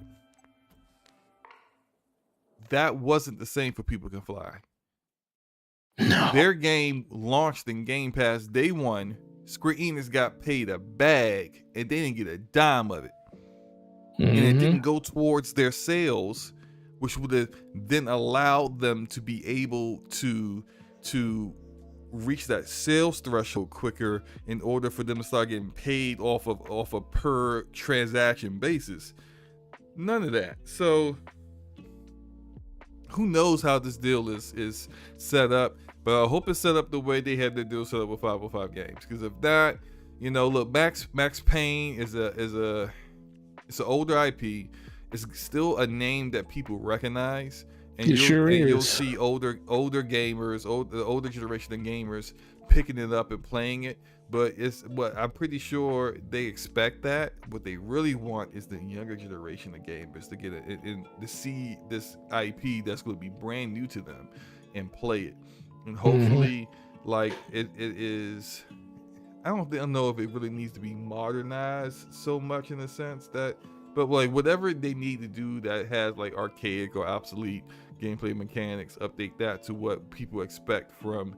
It just needs to look better than GTA Trilogy. Well, I mean that's a given. It's going to be running it's going to be a combined sale of 1 and 2 in one package, running on the Northlight engine. So the same engine of Control. So by the sheer fact of the assets of what the Northlight engine is, it's going to look better than that GTA GTA Definitive Edition. Just off of that alone. You can go ahead though. The game that everybody was just like a cash grab. Let's go. Right. I don't know why that one. I didn't even play that either. Because GTA 3 is in PlayStation Now, and what is it? San Andreas is in Game Pass.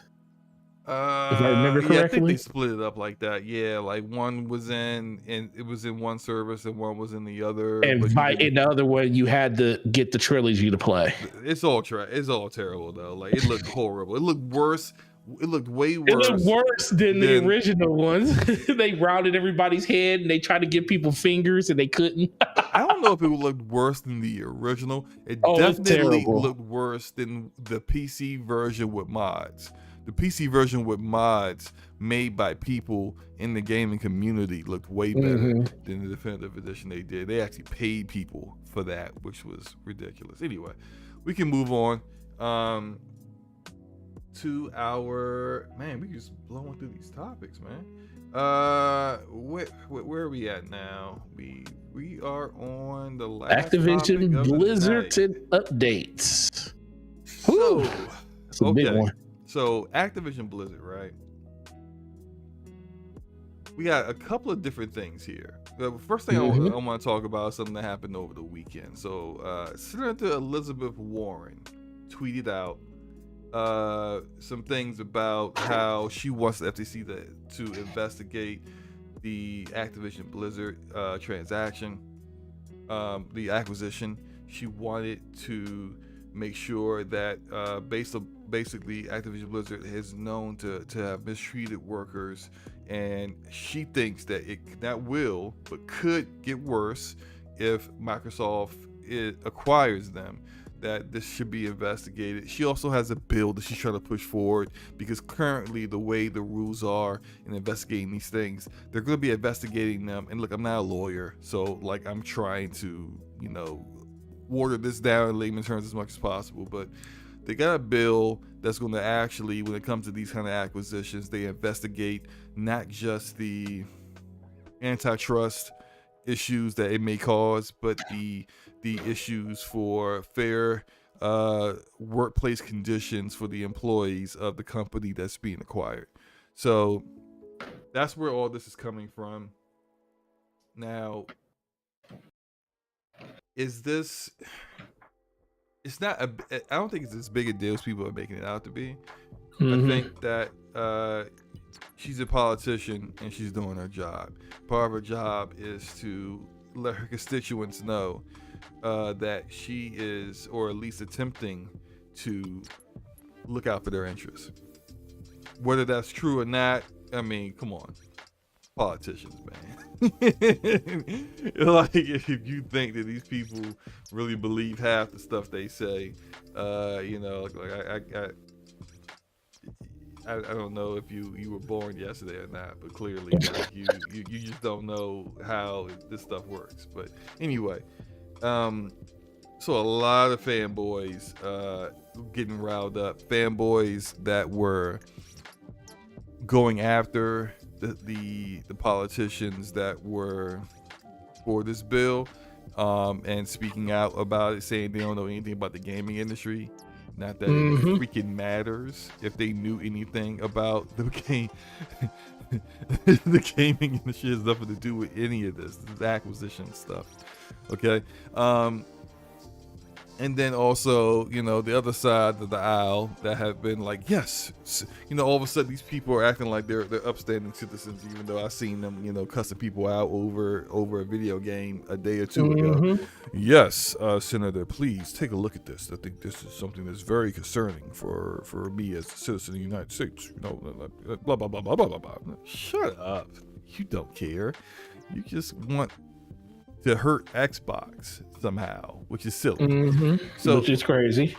Forte, what are your thoughts about this, man? What are your thoughts about this stuff? Well, this is well, listen, it was boring this weekend.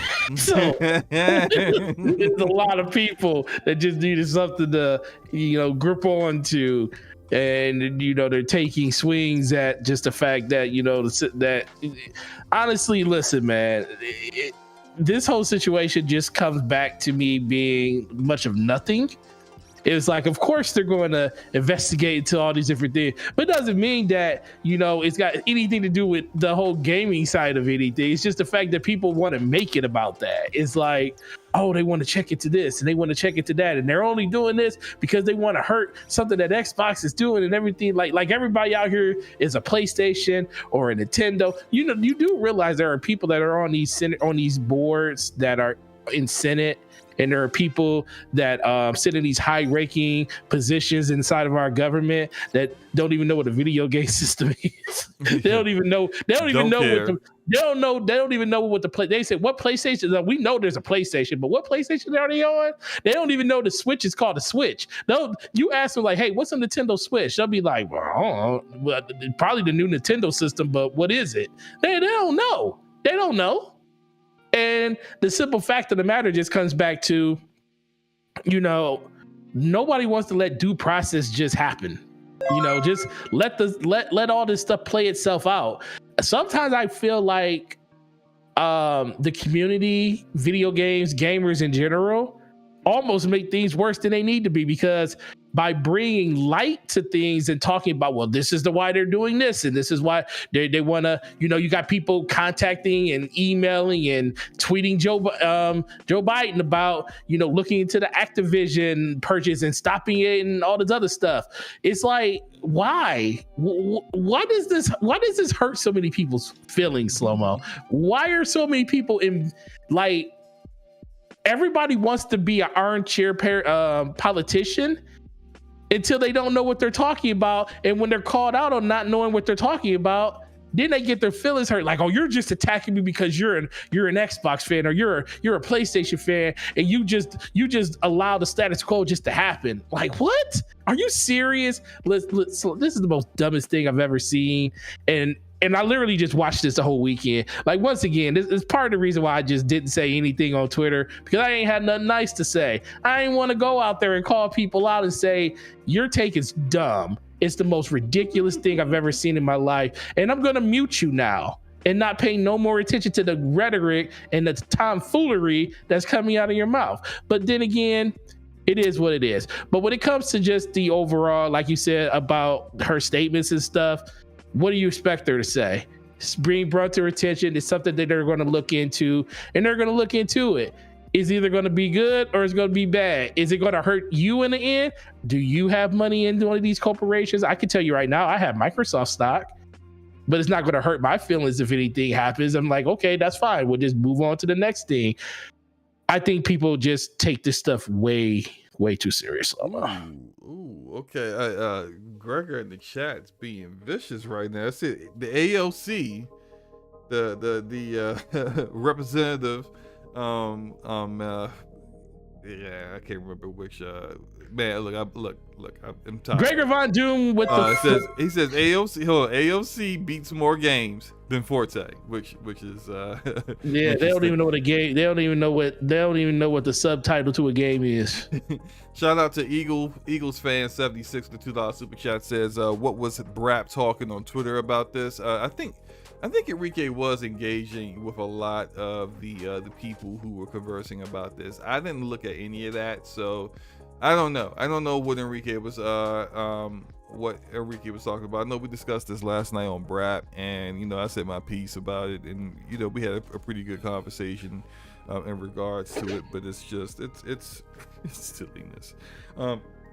Shout out to Snow Dragon for the $10 Canadian. Said, what is your guys' take on Tiny Tina? I may have missed your takes on it. I know you both enjoy looter shooters. I'm going to start this weekend. I think it's better than 3. I also agree. I think it's better than 3. It's I like the changes that they made. I like the classes. I like the companion that you get. That it could be like your supplemental, either like support for you or give you additional DPS on the enemy. And look, it's your trademark Borderlands gameplay with a little bit extra. I think Borderlands 3 was too much like 2. They played it too safe. And they didn't try to expand upon the gameplay loop.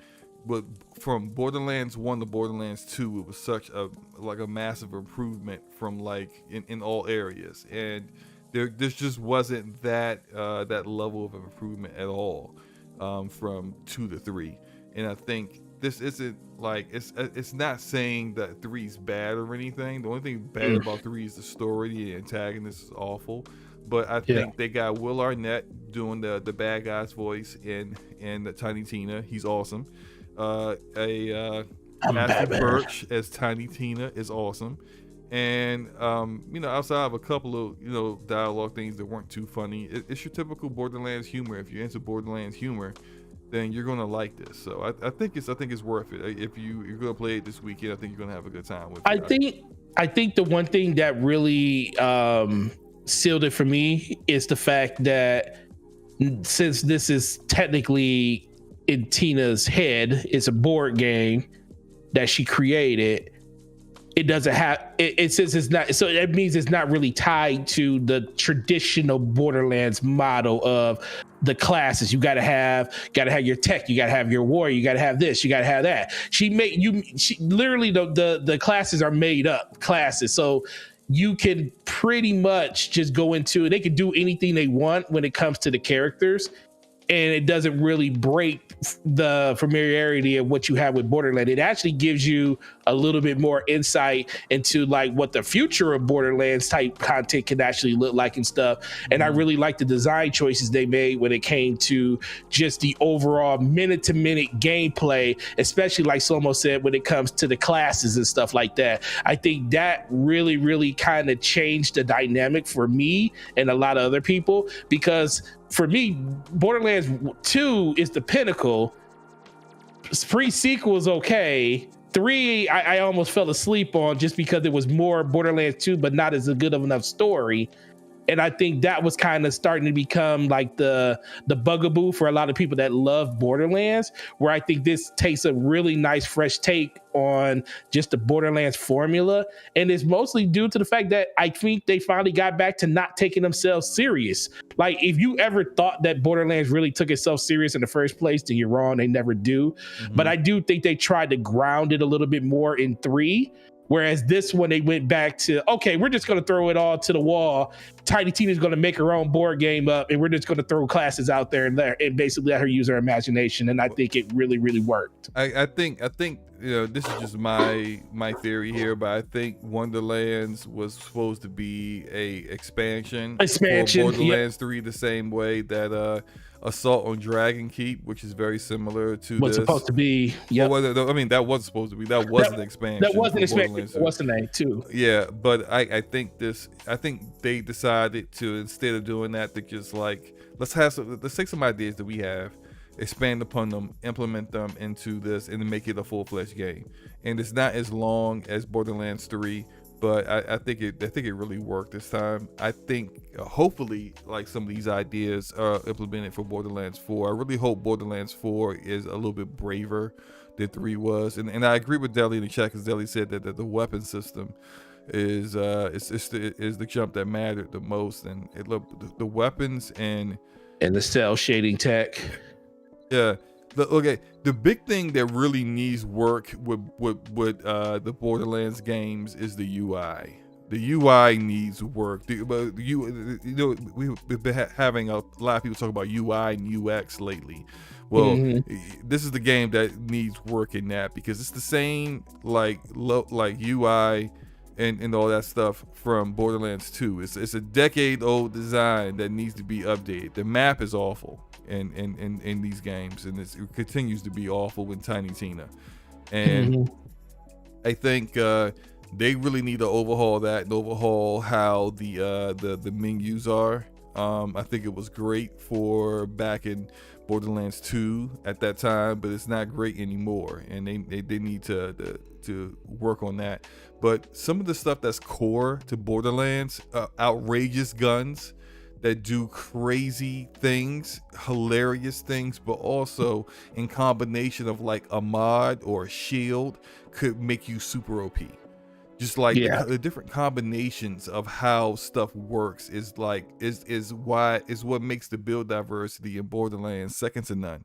Like, forget any other looter shooter out there. None of them can touch Borderlands when it comes to that kind of stuff, and it will remain that way as long as they keep to that same gameplay loop. The amount of hours I have in Borderlands 2 is ridiculous. Like, the stuff that I was able to make and do, and the multitude of different ways you could break the game just by figuring out, how certain things can synergize together. It's just amazing. And put so much time into Borderlands 2, don't even want to think about it. Yeah, right. But I kind of feel like they got some things they need to work on in regards to making sure that they come up with an antagonist that like gets out of Handsome Jack's shadow. That's story wise, that's an issue that they have, because the Handsome Jack he's like a top 10 villain in video games at this point. Oh, absolutely. But like, it's difficult. One is difficult to have an antagonist that can actually stand on its own, but then with them, they made two twin antagonists in Borderlands 3 that were just forget Handsome Jack. On their own, they suck. They just suck. They're terrible. They're not funny. And they killed off my boo Maya. I wasn't happy with that. I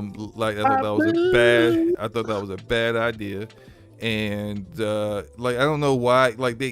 So much of Borderlands 3's story is it's taking plot points from Borderlands 2. 3 is taking plot points from Borderlands 2. And it's just okay, so you killed Roland in 2. So you decide, okay, let's kill a Borderlands 2 character in 3. And it's just you didn't have to do that. That's too predictable. And then you kill Maya? Why didn't you kill freaking the gunzerker or the soldier guy that no one gives a crap about? Why you kill Maya? Leave Maya and Zero alone. Them two, leave them alone. Kill the guys nobody care about, right? Anyway, right. We're completely off topic. We're supposed to be talking about Activision Blizzard. Okay, look, so people are out here. I'm gonna say this real quick because there are people out here trying to defend Microsoft and Microsoft's reputation as a place to work, they worked there before. Look, if you haven't worked there personally, I don't think you really have a leg to stand on. Using charts or polls or hey, here's the top 10 best places to work. Look, all that's well and good, but we just recently read a report that talked about the issues at Undead Labs, which is a Microsoft studio. We just recently, not too long ago, before Mixer was shut down, we were, unfortunately had to listen to or read from a former Microsoft employee who had to basically be told by his superior that, yes, I'm going to say slavery jokes. And if you got a problem with that, you just need to get thicker skin. It's not sunshines and rainbows at this corporation just because someone did a poll or something and said that, hey, it's a great place to work. I'm not saying it's not a great place to work, but who voted in these polls? Do they all look like one particular kind of person? How would that mean that the same issues that are happening at Activision Blizzard wouldn't continue? So there's no guarantee that after the acquisition that things are going to get better at Activision Blizzard. We hope it does. Right. We hope it does. And I think that Phil Spencer and company have all the intentions to making sure that it does.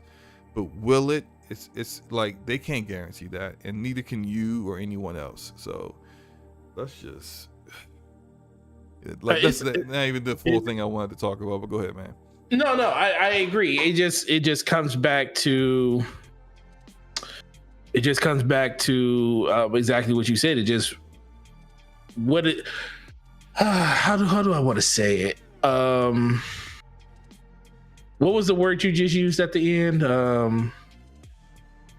What was that word? I don't even remember what I just said, bro. He said, because he just look. It's disappointing. For the most part, but in general, there's a lot of different things going on with Activision and Phil Spencer. I do think that people keep saying that whole conversation, Microsoft's one of the top places to work for, and then they contrive that with exactly what's going on at Activision Blizzard, saying it's not going to get any better or anything like that, where I do think it's going to be a heightened awareness on just trying to get Activision and Blizzard back to where they need to be, especially when it comes to a work balance relationship, when it comes to just being inside the building and stuff. But this is going to take time. I do think people think this is just going to happen overnight. First of all, Microsoft is still in the acquisition phase. They haven't even gotten past that part yet. They're still going through a whole bunch of sanctions and stuff when it comes to just purchasing the company. And we're asking, what's going to happen after that happens. Well, we need to get through the first part first. And I do want people to just start thinking positivity, man. it sucks that we're reading and hearing about all of these different things that happen to all of these different people when it comes to that. But that's stuff that we can't change anymore now, but just to continue to keep harping on it and to make it seem like it's never going to get better is the one thing that I always just find that's a little distasteful from the situation. Now, there was like new things popping up and stuff all the time, and stuff that we didn't know, then yeah, understandably, 100%. Let's have a conversation. Let's talk about it so we can see exactly what we need to do differently to make sure that another person isn't harmed in the wake of all this stuff happening inside of these different studios and stuff. But it's the same conversation. It's just every time a news outlet talks about anything Activision or Blizzard, it always comes back to does Microsoft think they can really change this? Well, we don't know, and the thing is, we know that Microsoft is going to be tied, everything tied to Activision when this acquisition finally does go through. And for anybody to think that it's not going to they're not going to do their best diligence to actually get this to change, then I think you're a little misguided. I do think a lot of people just to talk on stuff like this, but look, man, just be positive and let's hope for the best instead of always saying, well, it's going to be bad. But that's what I see. That's what it seems to be like right now. Nobody knows if it's going to be bad. People are just nobody knows this. And a lot of them are speculating based upon what they wish would happen. There are people who are speculating things are going to be bad because they kind of really wish that like the FTC and the government blocks this. There are people who are speculating it's going to be sunshine and rainbows, and Activision is going to make nothing but awesome games from now on. And all those studios that were forced to just make Call of Duty going to be making other stuff. And hallelujah, it's going to be a great day in the day of Microsoft kind of talk. And it's like you don't know that either. You just kind of hope that's the case. Yeah, but and it's just, and then the other big part of it just comes, like you just said, it just comes back to just a conversation piece. Like people been talking about Microsoft. Why would Microsoft even want to put themselves in a situation where they have to answer or even be a part of what's going on with Activision Blizzard? Because it's a business. It's a business. It's a business in the end. Yes, we are talking about people's lives here. Absolutely. People's lives are not at stake, but they matter. These people have been hurt, and the things that's been happening inside their work and professional lives have not been good. But to say that, well, just because somebody else comes in and purchases them doesn't mean it's going to get better. We don't know that. We don't know any of that stuff, but to automatically assume that just because it's been going bad at the place that these people have been working at and saying that Microsoft doesn't have a chance to actually fix that. I would say the same thing if Sony took that plunge. If Sony took the plunge and found a way to purchase Activision, I wouldn't want to write Activision off right after that. I would want to hope that Sony would be able to nurture and bring them back to prominence. But I do think that a lot of times, a lot of this stuff is just happening just because who Microsoft is. Like, Microsoft is that big bully of a tech company that back in the 80s and 90s been going through so many different sanctions when it comes to the stuff with the internet age and, Windows being the thing that it is, and people just, tired of them being super monopolistic when it comes to just the things that they have. And now the one thing that a lot of these people cherish the most, which is their gaming, they feel like Microsoft is trying to take that away from them too. Whereas I just look at it as like, look, man, they are very business savvy, and they went after an entity that was struggling. That stock had fell through the floor, and they found a reason to go into not even a bidding war, to go into an acquisition war to actually say, hey, this is what we're willing to do to help you get out of this hole. And guess what? That's what they did. And ultimately, they incur all the baggage that comes with that when it comes to like everything going on at Activision Blizzard. So let's give them time to see what they can do to make it better for all of these people. I do think we're about to talk about in the next thing, we could transition to it. These QA testers, all of that stuff happening, I don't think that's happening if it wasn't for the fact that Microsoft was kind of in the background on board, because I do think Activision is in a situation where they are trying to look as good as they possibly can. I disagree, because Microsoft can't do Well, no, I don't anything. think Microsoft is doing that, but I do think Activision wants this deal to go through just as much as Microsoft does. I don't Yeah, think but I they're don't think also dealing Activision with is. QA Yes, testers who are yes, striking right now, and they can't. If but they can't anything, even affect those because of the ones that are striking. They can't do anything with those. well, look, they can't go to their usual Exactly. union busting ways Right. while they're also being investigated for an acquisition. For Now an you kind of be acquisition. like on your best behavior at the moment, and then like very smartly by the QA testers and the union they're working with to then put the pressure on them to either allow the union to happen or to go, I dare you to go do what you normally would do in a situation like this. Like it's smart right now because they're not in the position to do what they normally would want to do. So that's probably why we got the news today that over 1,000 QA testers that were contract workers are now being transitioned to full-time workers, making $20 an hour. I think is Minimum. the minimum. Minimum. And Yep. so I think what that really is just a ploy to get them to not unionize, Yes. because they don't want them to, like, okay, look here, we get you, we hear you. Yeah, you guys are dealing with a lot right now, and we could have been better to you. You know what? You guys are working so many hours. How about we just make y'all full time? I mean, you're working 90 hours a week. Why the hell not? You know what? Full-time workers. Minimum $20 an hour, But like at no point is any of this really acknowledging the union that they're trying to do, because they don't want to unionize. They don't want a union. Because if there's a union, maybe that $20 an hour ain't enough. Maybe now some other things you're gonna have to give up. Now some things that you would just do, you're going to be able to just do.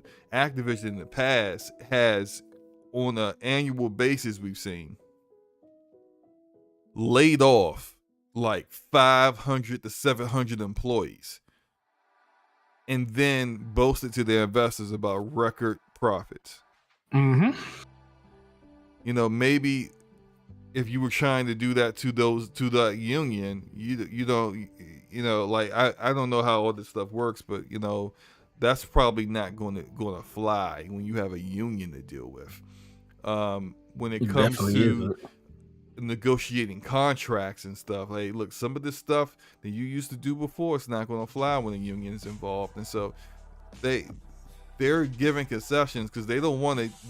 The alternative to them is far worse. We're going to have to give this up and then some if the union becomes involved. And so that's part of the reason why they made the concession that they made today. I think, I mean, who knows how Microsoft feels about that. I don't think there are any unions for any game development teams in Xbox Game Studios or Bethesda or any of the studios that they own at the moment right now. So who knows how they really feel about it, but I guess we'll have to see. I kind of feel like I know they said that like this deal was going to be done by the end of the last the fiscal year, which is for them next year. Fiscal year is in June. Fiscal year June of 2023. I feel like it'll be done before this year is up. That's just my opinion. I also kind of feel like it's going to go through. I don't think I don't think there's any reason to really block it. They're not going to block it for any of the things that people think they're going to block it for. Yeah, they can't use workplace conditions as a means to try to stop the acquisition or sue or whatever, because that has nothing to do with Microsoft. Yeah, it has nothing to do with Microsoft, and that's not what the FTC does at this moment. Like that's what part of what that bill is about. That bill is to try to get get that implemented as something to consider when with these acquisitions in the future. But none of that's going to be considered with this, and Microsoft acquiring Activision, which is a massive acquisition, one of the biggest in ever, it still doesn't make Microsoft the #1 revenue generating company in video gaming. It would make them third, still behind Sony, their biggest competition. So it doesn't. This isn't a monopoly. This isn't like, and even if you're trying to break it down to like, well, what services, they could put Call of Duty in Game Pass. They okay, sure, fine. Doesn't mean that everybody's going to jump on Game Pass. Doesn't mean that everyone's going to buy an Xbox. It doesn't. So it's just like none of that stuff is going to really matter. And when it comes down to it, it's going to get approved, I think. And it is what it is. Anyway, I think that's about all we got, bro. Anything else you want to say about this topic? No, I was just going to ask you. So, let's. I hate ending topics on just stuff like this. Let's talk. So we're still talking about Activision. Let's talk about, in their blog post when they were talking about purchasing, when they put the acquisition flag in the ground for Activision Blizzard. Mm-hmm. And the first thing they said in that list is when you said we're going to get as many of the Activision Blizzard games into Game Pass as soon as we can. When do we think that timetable is going to start? Because I think the acquisition will be completed this year. I think it will start as soon as the acquisition is completed. You already got a lot of those games already on the Xbox platform to begin with. So like just putting them in Game Pass is going to be fairly easy. Now, what may be somewhat of a concern is the new Call of Duty, because there's a contract with Sony for time exclusivity and all kinds of stuff. And so if there's potentially a addendum in that contract that says you cannot put by the way, please don't put this game on Game Pass, a competing services platform, then you're probably not going to get that in there right away, or at least for a certain time period, maybe until like next year or something. But if that's not in there, don't be surprised if the new Call of Duty that comes out this year, in addition to the one. Look, is it the one next year that's being delayed, or is the one next year is the one that they delayed? Okay, so don't be surprised if that one turns out to actually like show up in Game Pass at launch, because I'm fairly certain as soon as they're able to, they're gonna do it. So yeah, but there's nothing against stopping Overwatch 2 or Diablo 4. So like those two games, expect them to be in Game Pass at launch. Right. Yeah. It just comes down to when I do think it's going to be that moment where the announcement happens pretty much like they did when they did the Microsoft Bethesda roundtable. And after the show was over, they announced that pretty much all those games were coming to Game Pass day and date. Not day and date, but coming to Game Pass that day, which was funny though, because a lot of those games had already been in Game Pass at one point or another, but they were just basically influxing them all in there at the same time. It's going to be real interesting to see how they're going to do that, because you're talking about 20 plus Call of Duties and, a whole host of Activision published games and stuff that's going to hit that service, like the Transformers games and stuff like that. I really am interested to see when it comes to like the intellectual property stuff, like Transformers, and like think about it, like Sekiro. That was a game that was published by Activision. Is it a possibility that since they still have publishing rights to that game, is it still going to be since something like that hit Game Pass? That's the thing I'm really interested in, how far that goes. Yeah, I can see. Look, at this point, From Software has nothing to do with Sekiro whatsoever. So like, Activision has the publishing for that. Once they get active, I think that could be a game that'd be like, they'll market that. Like, not only do we got like all these Call of Duties in Game Pass now, but we also got Sekiro in there, and a bunch of other stuff that people have probably forgotten that they published, and now it's all there. It makes sense to me. Yeah, that's the only thing I've been kind of just thinking about, because in general it's just, we all know the game, we all know Call of Duty and the Blizzard and all those games, but a lot of people forget about those third party games that they just published. What is the state of those games going to be when they hit? I don't think all of them will come, but the majority of them, I do think it's a good thing. But other than that, man, this is a great show, man, and Go ahead and get your last super chat. All right, we got a super chat from Snow Dragon once again. We appreciate you, Snow Dragon, with the $5 Canadian, saying, when do you think Game Pass gets that hit that goes viral to make it essential like HBO and Netflix? The Mandalorian did it for Disney. I'll start out by saying this is that like we gotta be realistic. Game Pass may never have that hit. May not. It may never get that hit game that actually blows the service up, where everyone's like, hey, look, I gotta either get an Xbox, or I gotta get Game Pass, or a PC, get on my PC, buy a GPU to get my PC good enough to actually play that game. Now, I know they hope Starfield's that game, and it might be. Who knows? Skyrim. I don't get the appeal to Skyrim, but people love that game. People can't stop playing it, even though it's on like 5 gazillion, it re-released 5 gazillion times. That's something that happens. But there's a chance Starfield is in that game. It could be. So the question, it could be. Man, I mean, like it could be Outer Worlds 2. It could be Avowed. Who knows? But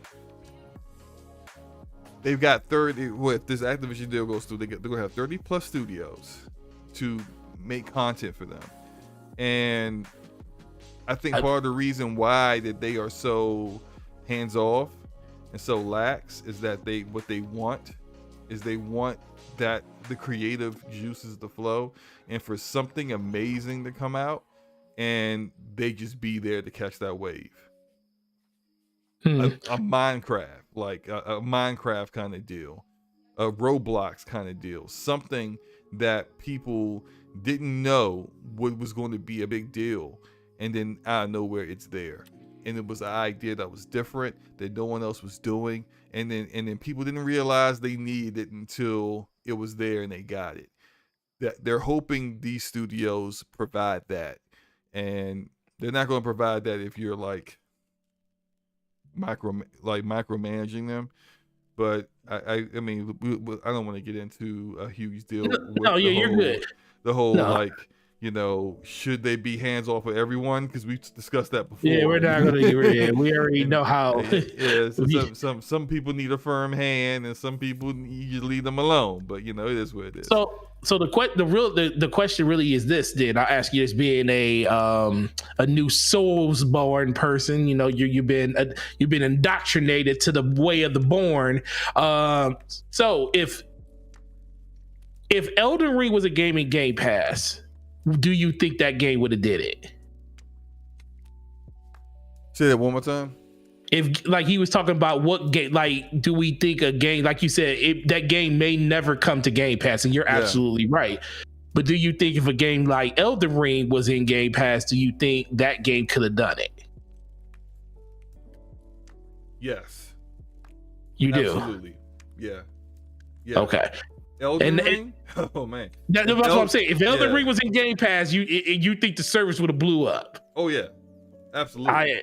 I 100% agree. And the reason I say I 100% agree with you on that, we already see the proof in the pudding, people going out and buying the game in droves. The second thing is it only takes one. It only takes one game. Like they say, when you like the reason people play the lottery every day is because the moment you don't play the lottery, it's a chance you don't have a chance of hitting the jackpot, because you miss 100% of the shots you don't take. And the reason that Microsoft has so many first-party studios is they get a lot of shots at it. Now, there is still a good chance. I'll say there's a better chance that they finally do have a game that hits. There's a better chance that they have a game that hits than they have a game that they don't have something that blows the service up. It's a really good chance they can do that because of the amount of studios they have. But it's still a simple fact of a numbers game. Sooner or later, they're going to have something. Is it just going to be good enough to the point of like Elden Ring to take over the world for like a month and a half to 2 months and still have people wanting to jump in there? That's the thing that, a lot of people need to kind of think about when it comes to all of these games coming out, because what we want is completely different as a gamer in our own hobby to what the world ends up wanting. And then you also got to remember, we're the tip of the spear. We're the ones that got Elden Ring going bonkers everywhere, because I hear more people buying Elden Ring. When I still ask people every day when I'm at work, hey, what's making you pick it up? Oh, a bunch of my friends are playing and they're talking about it. So at a certain point, yes, the review scores influence a lot of people inside our community to go buy the game. Yeah. But then, and by word of mouth, it tells other blows people up to go even try further. the game. Yeah. And that's where I think, like you said, that's where Game Pass, if it had the ability to get it in something like Game Pass, then you will see Game Pass blow up like that. So they just need a game that really gets people talking, and they haven't had that yet. And I think that's the one thing that we're really, really looking forward to. I do want to answer, I think it was Erodimus. He said, we're not going to talk about Chief's body today. Did you watch today's episode of Halo? I really didn't want to talk about it, man. I don't even, but he asked about it, and I did watch the episode today. The man spent more. The man never put his helmet on until the very end of the episode. So the way they going, he's showing more skin every episode. The way they going, he gonna be in an orgy with Cortana and Hazley the next episode. The way they going, it's just like, oh, I mean, with second episode, not a single gun was fired. Not a single gun was fired in the second episode. Freaking Soren's arm looked like a prosthetic they had from Spencer Gifts. Look, I'm not enjoying the show. I'm not. If other people are enjoying it, I've noticed that there's a lot less defenders for the Halo TV show on the social media. You know, I think that's for a reason. I've also noticed that they did a Halo TV. One of the producers did an AMA. There wasn't really an AMA on Reddit. Didn't answer any questions. And just had an interviewer just asking very prepared, interview kind of questions. I'm just like, okay, I see what this is. You don't want that smoke. That's fine. But they've already approved of a season 2. The season 1 looks like it's already in the books with some ideas, some things that people didn't quite agree with, me being one of them. Hopefully season 2 is better, or maybe hopefully this season gets better, but so far I'm not feeling it, man. So I like the show so far. Once again, it goes back to the fact that I don't know what people were expecting. I mean, expecting Halo. Well, look, the only thing I really didn't too much care for in the last couple episodes is we haven't gotten anything when it comes to combat outside of the human covenant walking around a ship doing some things, which was pretty cool, by the way. But what do you think about how they're using the hunters? They're not using hunters. those are hunters. I know what they are. When I saw it, because right before that scene happened, you see her standing in front of a hunter, probably the couple minutes beforehand. A hunter walks up to her and they show the shadow of them, and then all of a sudden they show the worms and stuff. I was like, okay, I know what this is, but this ain't it. Just let the hunters run in there and just do their thing. Nope, they gotta be different. They gotta be different. They gotta be different for no reason. But in general, I'm enjoying the show. The one thing is really, honestly, the one person that I feel like they're being very true to form to is Hazley. I think they're being really true to form for her character. I think they are really using her character arc inside of the books and stuff, and really speaking to how she really truly is. Her manipulative self. Horrible person. Oh, she's very horrible. They make it so, they make her so easy to really watch and be entertained by, but then she does the things that she did in this episode, just her devious side comes out, and how she's very manipulative of Cortana and very manipulative of her clone of herself and everything. I do think it's just very nicely done when it comes to her character arc. I just don't like the way they're treating Chief at all. And he's the main character. And he's the main, but that's the thing. He's the main character. Look, you know, shout out to Luca who's in the chat right now. Luca is a huge fan of Supergirl TV show on CW, which yes, you know, very unfortunate because the CW. Didn't they cancel it now? No, well, it ended. I think the actress that plays Supergirl was ready to move on, so she was ready to move on. They just ended the show, but one of the criticisms that she had about that show was that like it seemed to be about, and I think more people had these criticisms as well. There was always like stories, more interest and more stories and subplots for all the other side characters, but like very little for Supergirl. And it's just like that. I mean, look, the Chief is the focus here, but like it's just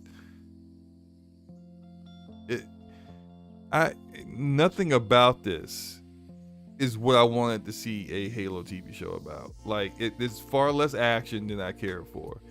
It's far less the Chief just being the Chief, saving the day, saving the galaxy, saving humanity, killing Covenant.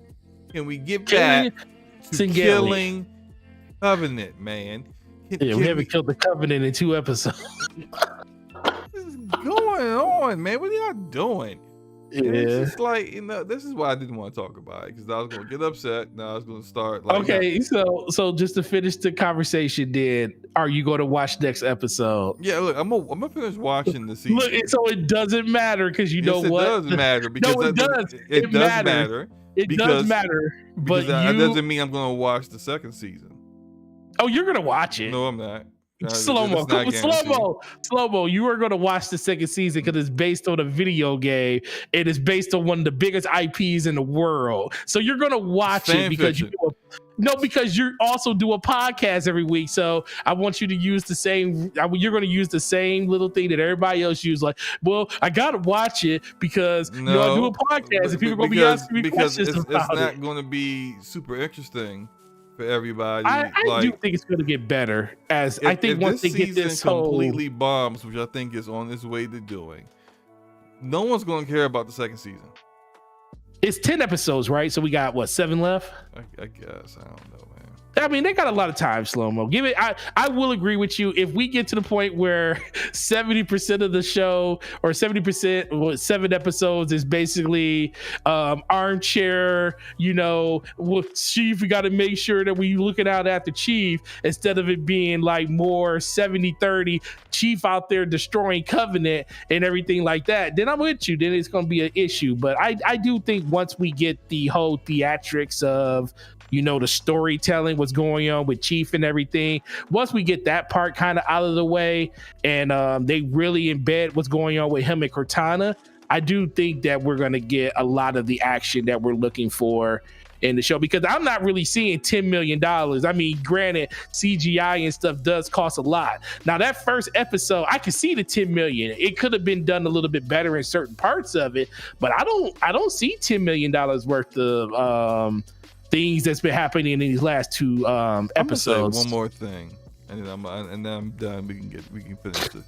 Okay. I thought was the dumbest thing in the world. Two things. What's that? Why is Soren still wearing parts of his gear? He still wears his pajamas. Why?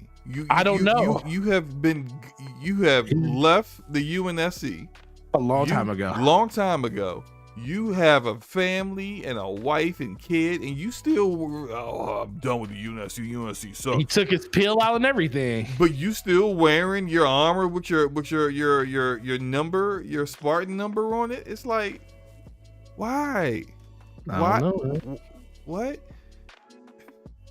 Why? Okay, so when they were traveling to his home or whatever, and they got that whole roller coaster ride thing they were doing with the little inside the asteroids. Yeah, and then they're like jumping. You gotta connect. You gotta kick some other thing. I'm like, when does space have gravity? Why is it like realistically? Why would anyone design that? Like, for your place to live. Like, in order for me to get from the market to my house, I gotta risk my life with this thing catching some like cord or something. In order, like, it's dumb. It's like, this is what I spent $10 million on. I said the same thing when I saw that. I was like, man, first of all, gravity. I said, this defies all the things we know about space. Stupid, yo. It was just all right. Well, let's get out of here.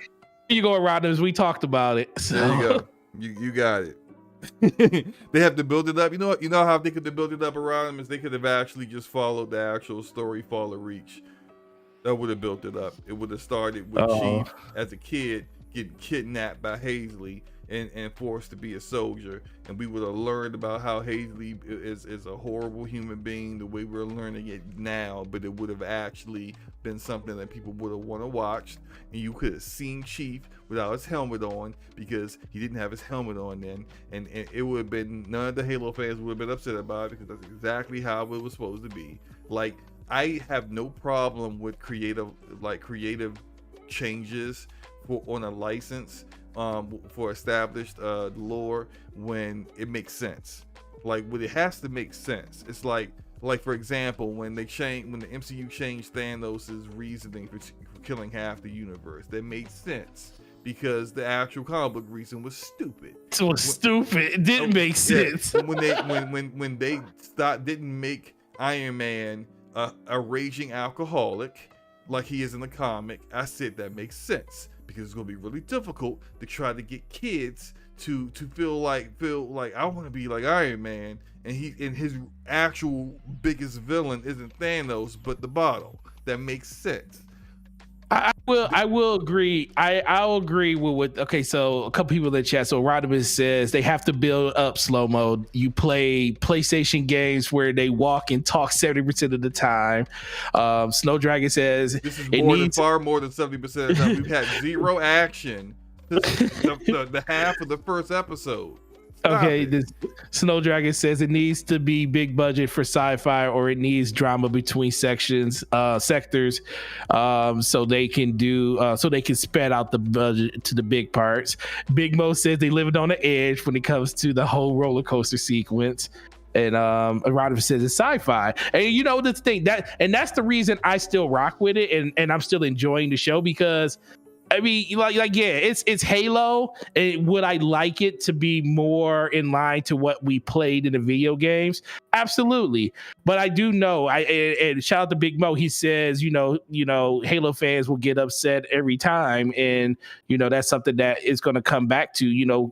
People that are fans of something do get upset when things like that are like kind of mistreated in their eyes, and I do feel that way to an extent, but I also know that it's a TV show that isn't going to give me everything I wanted. And we all watch Game of Thrones. We all watched the eighth season of Game of Thrones, and how amazing the first the first 5 episodes of that season was. And then after Winterfell, the Battle of Winterfell happened, the whole show fell apart, and we all felt like it was 8 years wasted of our lives because the last 3 were so freaking rushed. So it could be, that's why I choose to hope that Halo becomes what the opposite of Game of Thrones was, that they're getting the expedition out of the way, they're getting the story and stuff out of the way, so we can get back to cutting Covenant's heads off. And once we get back to that point, I think Slow-Mo will be happy. I think all the people in the Halo community will be happy again. I do think they'll be happy, or at least they'll have less to complain about. But let's be for real. There is a lot of stuff going on that shouldn't be going on in this Halo show right now. And I think the only character they're really being true to form to, in my opinion, is Halsey right now. That's it. They just need to get through this whole Chief thing right now and get Chief back. Because the fact that Chief didn't put Chief ain't had his helmet on in almost 2 episodes, bro. Yeah, this is why I didn't want, because I'm starting to get angry again. Look, I'm done. Let's just talk. Let's just end the show. Thompson said Halo fans need to speak out. No, they spoke out. You just, no one's listening. Let's go ahead and end the show, bro. Look, what you got going on for the rest of the week, man? Look, I got a lot of stuff going on, man. I got talking to you on a day-to-day basis because I missed you. Haven't talked to you in a while because I know you've been going on. And like once again, you know, for me, the rest of the community, sorry for your loss earlier this week, man. You know, that's something that a lot of people should never have to deal with. And you know, we're here for you 100%. But no, this is another great show, man. But you know, me working on the rest of the show, probably gonna have some stuff for you guys in the chat to see over the next couple of weeks. So shout out to you guys for getting an early look on it when we do put it out.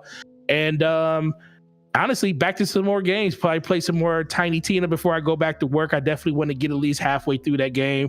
Probably play some with you, SloMo, because I know you're about to jump in there and play. So we need to do that over the weekend. And other than that, Scumcast on Saturday with the lovely Ashaluka, you know, our new Jerry Springer of the internet.